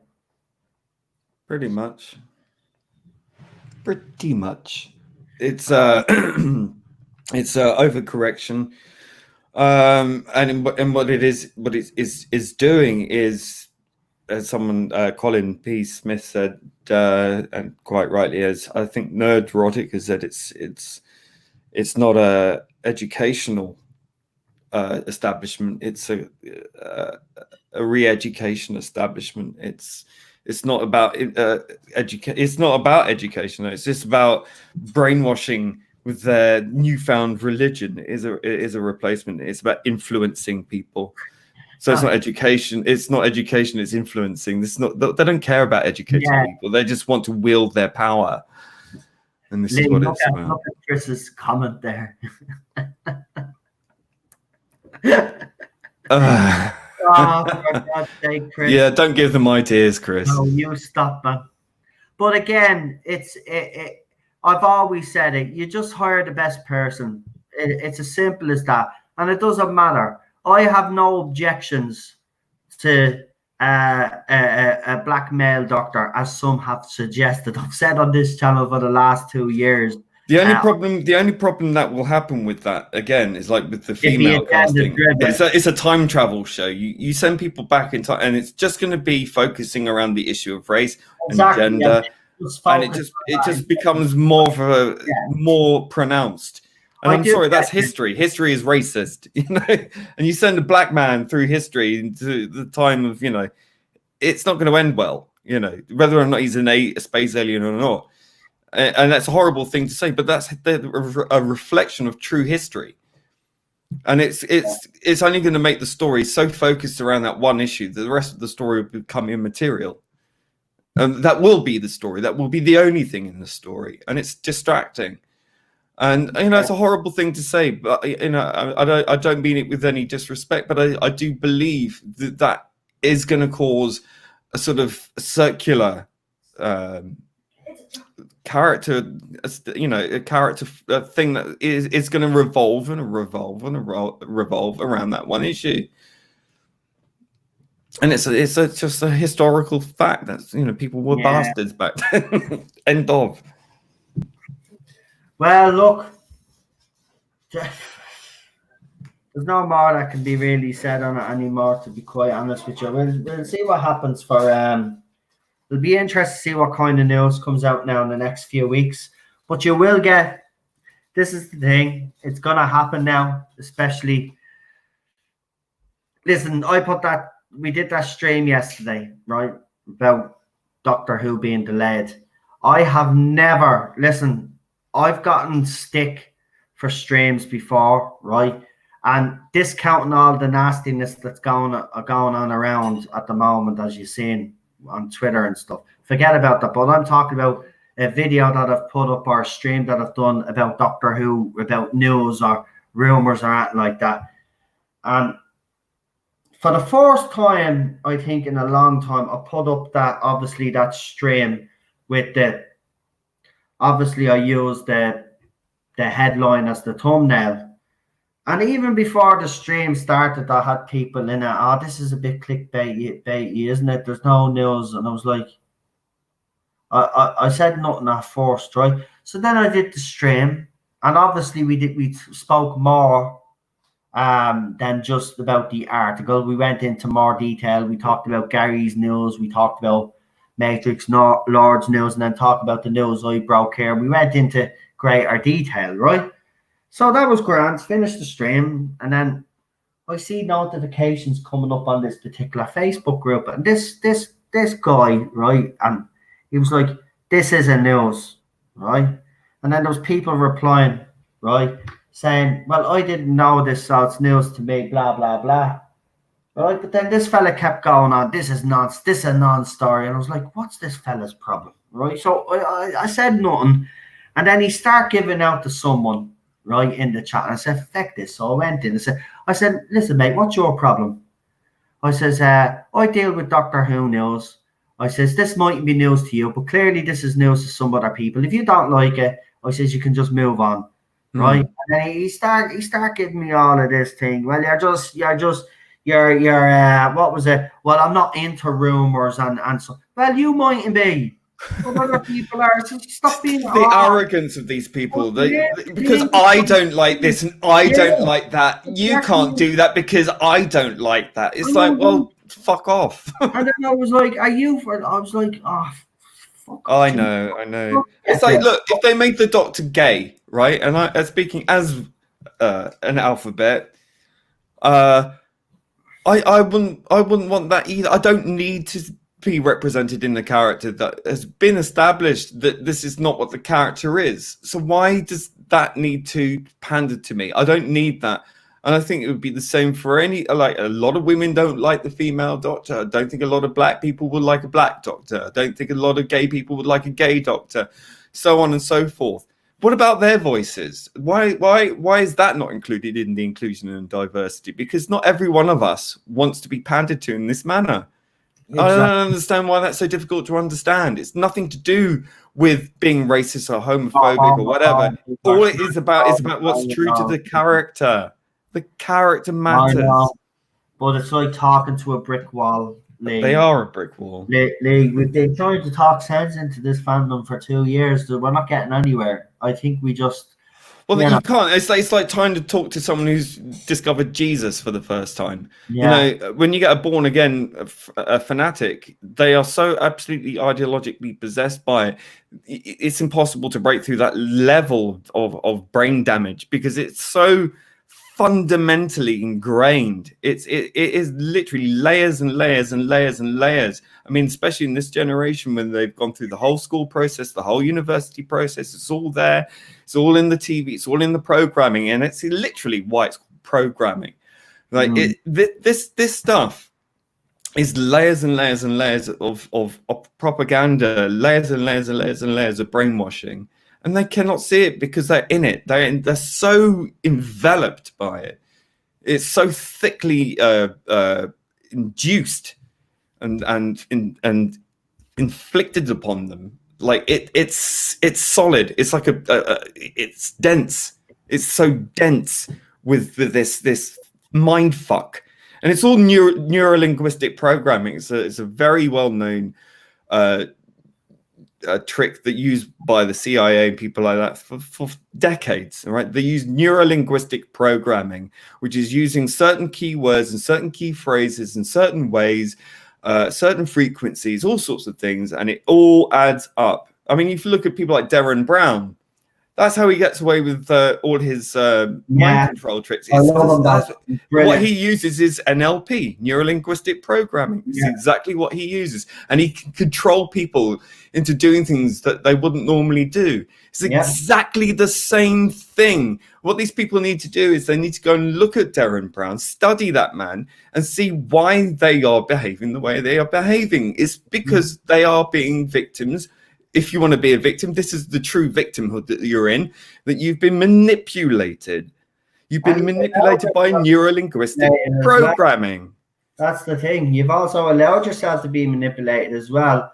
And people like me, Lee, they're not taught critical thinking. I'm not being smart or and you mightn't believe this, but the reason why we haven't been manipulated like you guys is that we've got some level of awareness, and maybe it is an intelligence thing, or maybe it's a generational thing. I doubt it's an educational thing. This has infected the education system, and we were probably very lucky because we weren't at the start of any of that. We came through the education system. I mean, for all its flaws and faults and churning out worker bees, you know, pure. It was not a proper. There was still propaganda, but what I'm saying was, it was more honest. You still got, you know what I mean? You were allowed to ask questions. You were allowed to think freely, you know, whether or not that worked in your favor is another story.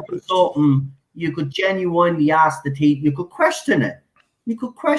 No. Come on, you can't. And then the teacher would explain why. And then, like, you know, you could agree to disagree, but normally you'd agree with the teacher because you always thought your teacher was always smart. But now it's like, I don't know. They're just born. They're in. See, they're in. It starts. Well, all you need to do is brainwash one generation. They have. They produce the next generation, and they sort of inflict them with what they. I mean, this is how information passes down. You know, and what they've tried to do is they've tried to stop, point blank, everything that's gone before and impart a new way of thinking. Well, it'd be grand because this generation probably won't have many kids. Because the way they go on, the way they behave, and they're still their own failure. No, it's like they're gonna cry. Self-loathing. They want to bring down the system. They want to bring down the Western civilization. What are you going to replace it with? Chode? have low self-esteem. Chop, whatever they called it. That just need to get a grip with reality and get a grip with life. It's as simple as that. Listen, life is hard. It's not easy. But I mean, you can't be going around to try to change the rules because you want life to be make it easy for you, or because you're insecure and you want everybody else to feel like shit. That's not how the world works. You sort out your shit. Yeah. Well, because they are told history in a through a postmodernist lens. Okay, so they've learned history through a completely different lens. So it's completely switching around, and it's fed through this very narrow lens. Okay, rather than the broad context of factual history or anything like that, it's all put through one lens. And it's not one that encourages critical thinking, but what it doesn't teach them is the effects of that history. Yeah. Okay, because what happens is throughout history, if you look at the rise of Nazism, the rise of communism, the rise of any of these extremist, authoritarian, tyrannical movements, and they are acting very tyrannical. Is it all ends logically? The logical conclusion is it all ends exactly the same way. Yeah, it ends in mass graves. End of story. It ends in mass graves. This will only end badly if they continue to act and enforce their opinions and their views in such a fierce way. Get more corrupt, then they get more, and then it does turn to violence. It does, you're right. It'll turn to violence. But as history is, if anyone who studies history at any level can understand, you, the useful idiot who becomes a tool of this movement, you will be the first against the wall when the revolution comes, if it comes. And you'll be looking for us to fight for you, but you guess what? We ain't not fighting for yous. Why should we fight for yous?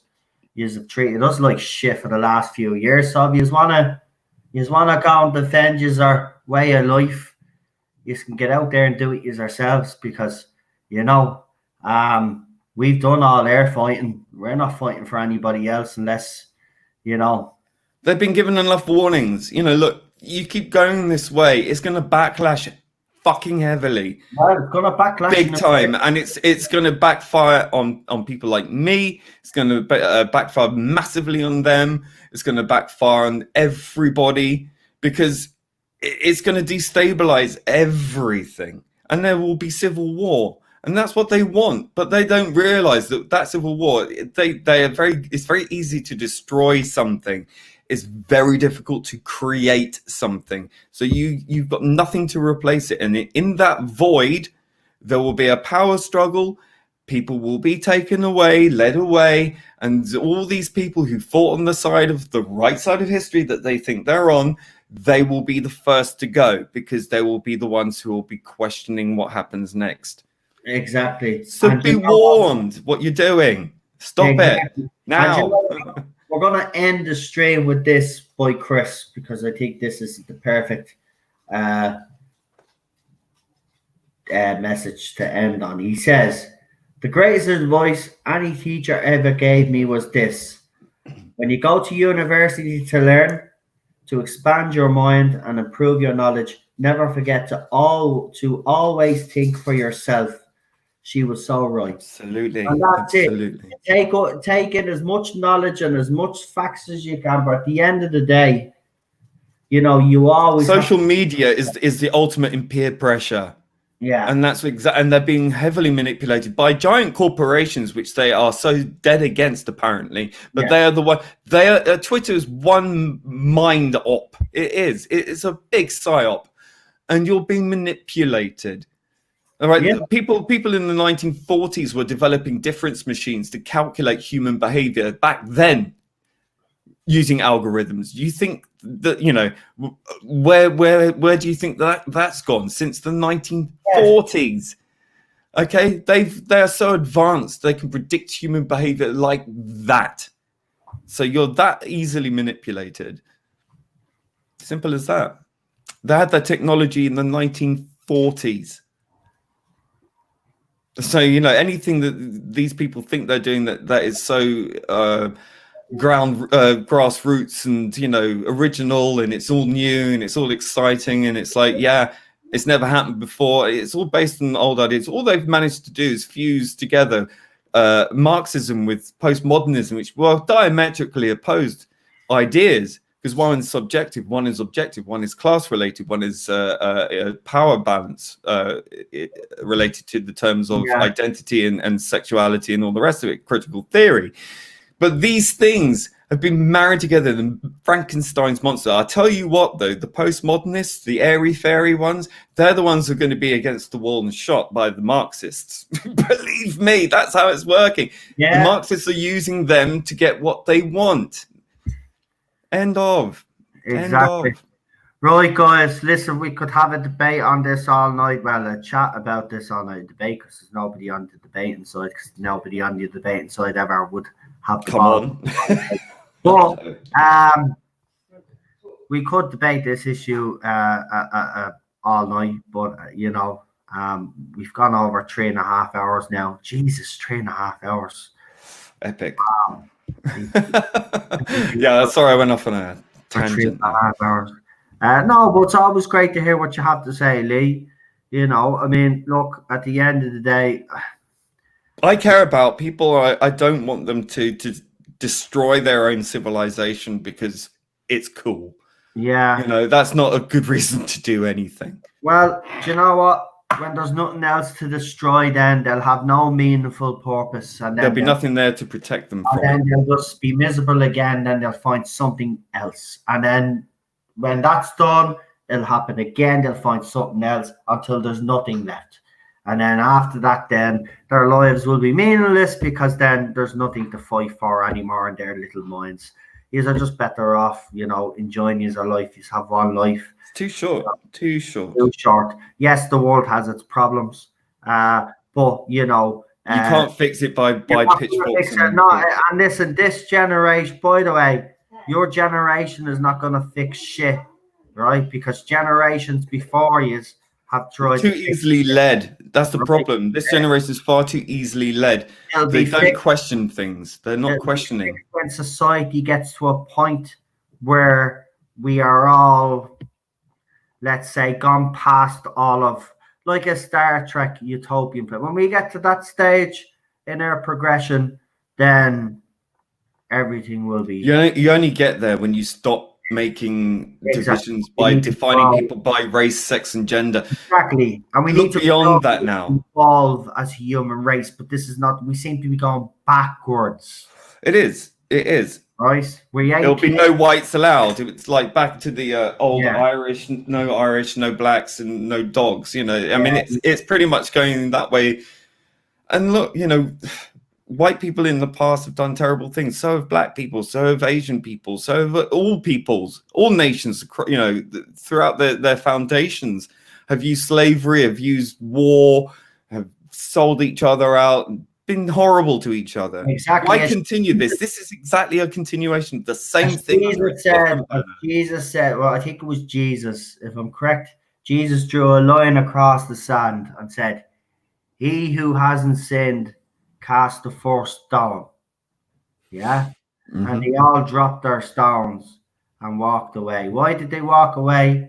Because nobody is perfect, right?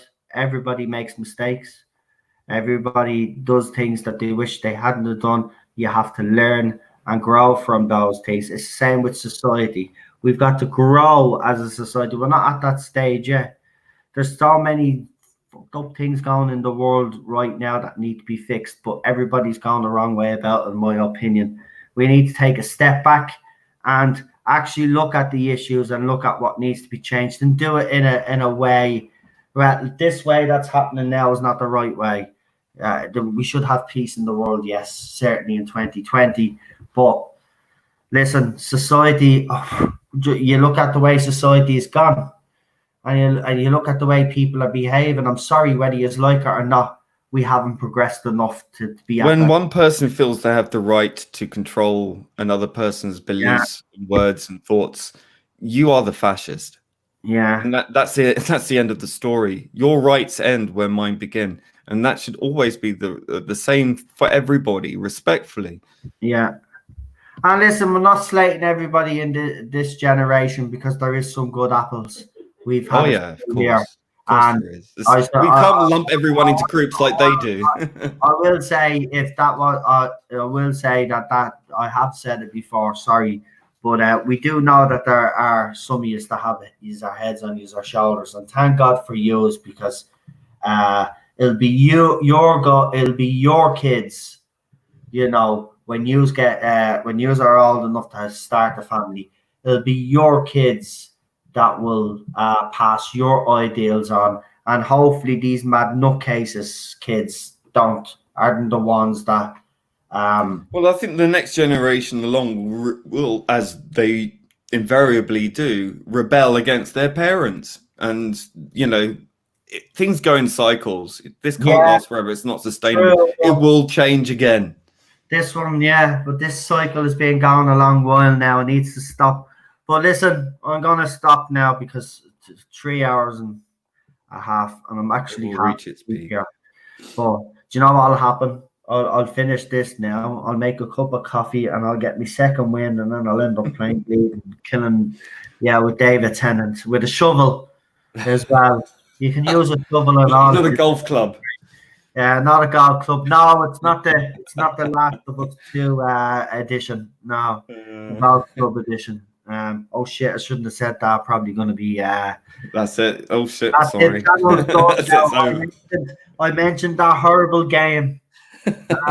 Anybody mentions that game, they seem to be I'm not messing. Wait till you see, man. I'm not mentioning that game. I wouldn't be surprised if this stream is limited now, because that's how pathetic they are. Well, I think now it's been released, I think it's pretty much open season. Now, I will say this before we leave, because an incident did happen, right?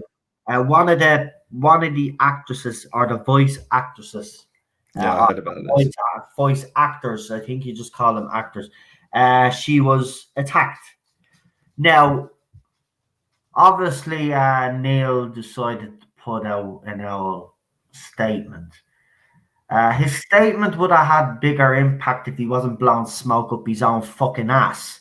That prick was bragging, saying this is the cost of making popular entertainment. Well, you didn't make that popular. And by the way, you're the one that owes the actress Laura an apology, because if you hadn't gave her some horrendous fucking work, right, this wouldn't have happened. And if you hadn't have blocked the YouTubers, and I'm not justifying what happened to her was vile and disgusting. But who did it? I mean, we don't know if it's people who are anti the game, or if it's these SJWs pretending that they are and then doing these terrible things. I don't know their names, but their faces seem to be there. But here's the thing, right?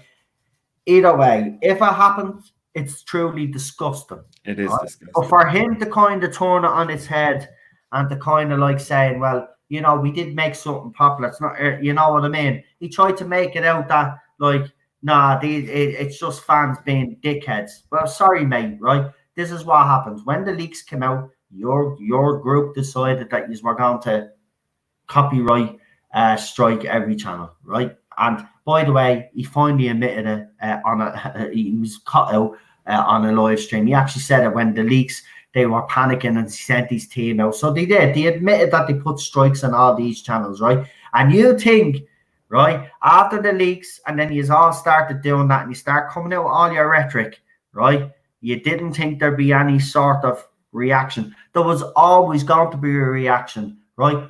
What happened to Laura was bad, but it's down to you. You caused this by your actions in the first place. And yes, while some of those fans went overboard, right, there's a lot of anger. And then to turn around and say, well, this is the cost of making popular entertainment. You did not make anything popular. So get that through your thick skull, Neil. Nobody likes The Last of Us 2, all right? And the reason why there's such a backlash is because the rhetoric that came out of your mouth and the tactics of your team. Yeah, they don't seem to worry about attacking other fans and wishing them to die or to go. Again, what happened to Laura was disgusting, right? But for him to put that out, and and by the way, Laura, I say, isn't the only voice actor that was probably criticised. I say a few more people were criticised, but he made sure to let us know that there was a woman. Right? Yeah, what about when everyone else gets death threats? Again, victim. Look, she's a grown-ass woman. I get death threats all the time, right? I get death threats all the time. Yes, sometimes I post them up, right? And I let people know what's going on because they don't believe me. But his statement was bang out of order because he was bragging, right? Bragging. Oh, I make popular. This is the cost, mate. No, you didn't. You didn't get that tree of thick skull. You didn't. And and again, keep saying it. The reason why that happened was because of what you did. So don't be just blaming fans. You caused this, right? It's the same with everything else, right? It's the other side. They say to us we're the toxic ones, right? But and when they come after us, we defend ourselves. But then they call us the bullies, right? I don't buy that bully thing anyway. But I'm not going to sit back and let someone slap me in the face without retaliating. It's as simple as that. It's the same with an art. No way, right? And that's what fans did. When you start doing that, fans retaliated. You didn't like it and you kept doing what you were doing. Of course, fans were going to be angry. Of course, fans were going to target certain people. And you wanted that to happen. Now you've got all of a sudden, well, no, I don't think people bought into your shit. To be honest with you, I think a lot of the bigger YouTubers copped on straight away what you were doing. But a lot of other people, yeah, you've gained a bit of sympathy now. Oh, look at us, a poor naughty dog. We're being picked on. You ruined the world. The fourth game of the year, probably one of the greatest games ever made. Everybody was waiting on a sequel, and you produced that shit. Well, you're definitely going to get a strike. And then you're wondering why fans carry on the way they carry on. You produced this atmosphere. It was the same with Chris Chibnall and Doctor Who. He produced that atmosphere with his rhetoric. Right?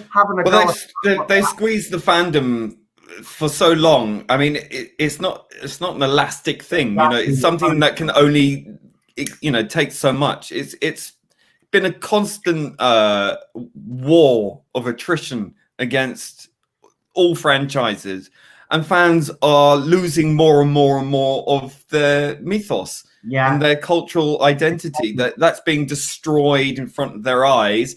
People are becoming agitated, and they are provoking this in such a way that it's undeniable that this is going on. And people are fed up and they are demoralized. It's a continuous process of demoralization. Yeah. And these bastards are behind that 100%. And they goad and they push and they tell everyone not to buy their stuff and to fuck off and to do this and to do that and F yourselves. And they send their little attack dogs to go after us and wish us dead and, call us Islamophobes and all the rest of it. And, and then they wonder why. It's like I said before, like they keep pressing that red button and wondering why there's a response. And again, I'll just say again, what happened to Laura was truly terrible. Yeah, we disavow that, absolutely. But again, are the fans behind this, or is it the crazy SJW manipulators who set up fake accounts like they've done to you? Is it them doing it? All we seen was messages and names. We don't know. For all we know, this could have been made up, but I doubt she'd make something up like that, the actress herself. No, of course not. Herself. But she clearly was upset. So I would say it's genuine. But is it a genuine fan of the game? We will never know. But the behavior was. I mean, there are nutters. There are going to be nutters on both sides, regardless. What happened, right? It's unacceptable. But I'm not going to sit here and let him think that he has the moral high ground here. The buck stops with him. He caused this atmosphere in the first place. This is what I'm trying to say. He caused the atmosphere in the first place with the fandom. It's the same with Chris Chibnall and Jodie Whittaker. Look at the fandom now. It's very cold. They're very cold. Right. Well, this is it. Their complete silence on the fact that there is so much bile and hatred and vitriol going around, and they sit there on their ivory tower. If that's still allowed to be said. They do nothing. They don't stop anything. They don't make a statement saying, "Can the fandom please stop fighting with it?" Nothing. Correct. They don't care. They love it. They love it. So if it's ivory tower, or if there's a politically correct term, I don't give a shit. Right. you use the term that you want to use, the term that you've always fucking used, right? I'm sick of this. Then change words as well. And with that, I am going to say good night, and I'm going to let me guest Lee go. Lee, it's been a pleasure having you on. For having I me want on. to thank me other guests as well, Ballstreck, and we did have temporarily twice Rabbi. Rabbi, get well soon. Hope to have you on tomorrow. I know you're looking forward to tomorrow. And don't forget, Daniel and Chris and the rest of the mods been doing great jobs throwing the channels up there as well. Don't forget to subscribe to all the guys. I'd like to thank you everybody who sent me a super chat. I really appreciate it. Listen, your support, even coming into the streams, means a lot. And the fact that is even in the time of the hard times that we're in now, even throwing me a super chat, I really appreciate it. I support. Listen, I appreciate all the support from everybody in the chat that even leaves a comment, likes the video, dislikes the video. It doesn't matter to me. Glad to have you all still on board with me. And we are back tomorrow. School reunion. I love the music in this one. Murray Gold. And Colin, I got your email, so that's no problem. We'll have you on tomorrow as well. Just to let you know, actually, you can have up to 9 people now on a stream. Obviously, I've paid for it, so yeah, I can have up to 9 people on a stream now, which is fantastic. So we might, in the near future, have bigger panels. So we have Daniel tomorrow. We have Colin. We have, hopefully, if he's well, we'll have Rabbi, myself. And Adam was here earlier on, so I don't know if Adam is actually free this week. But if Adam is free this week, Adam did join us for the first one. So Adam, hopefully he's available, and Adam will be joining us as well. And I think I also have, Geek Union is joining us as well for that one. So we actually have a big panel. Is it 10? Yeah, 9 plus me. So that's 10, yeah. So it's 9 plus me. That's what I meant. I should have said, 9 more people. Did I not say 9 more people, or did I just say 9 people? Sorry, that's my fault, Chris. So 10 altogether. And Super John says, I will message you tomorrow for the next watch along. Do you want to come on for the next classic one, or do you want to come on for the one tomorrow? Let me know. Either way, send me our messages anyway, yeah? Whether it's, to be honest with you, if you are following me on Facebook, the best place to send me a message is actually on Messenger. I will see that faster than I do the emails. I do go in and check the emails, but I only check the emails, say, once maybe every 2 days. So if you send me an email, I mightn't see it. So if you are following me on Facebook, you know what to do. Right, listen, I have to go because there is actually fireworks happening. I didn't think they were actually going to happen this year, but they actually have. The American Embassy has decided that they're going to fire off some fireworks for Independence Day. Happy Independence Day to all my American friends. Listen, as I said earlier, every country goes through its turmoils and its trials and tribulations, but I do truly believe that America is a great country. I do believe in the people, that the people can really truly come together, and it'll be nice to see a resolution to this soon. So I want to wish you the best. Chins up, guys, and hopefully next year, when we celebrate July 4th, we'll be celebrating it in much better spirits. Right, good night, folks. Talk to you soon.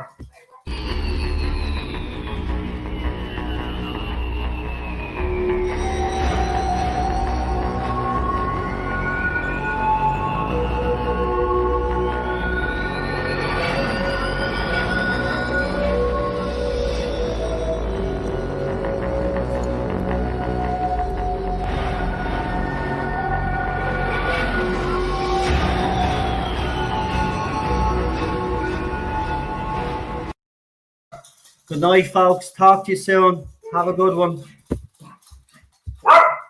Hold on, puppy.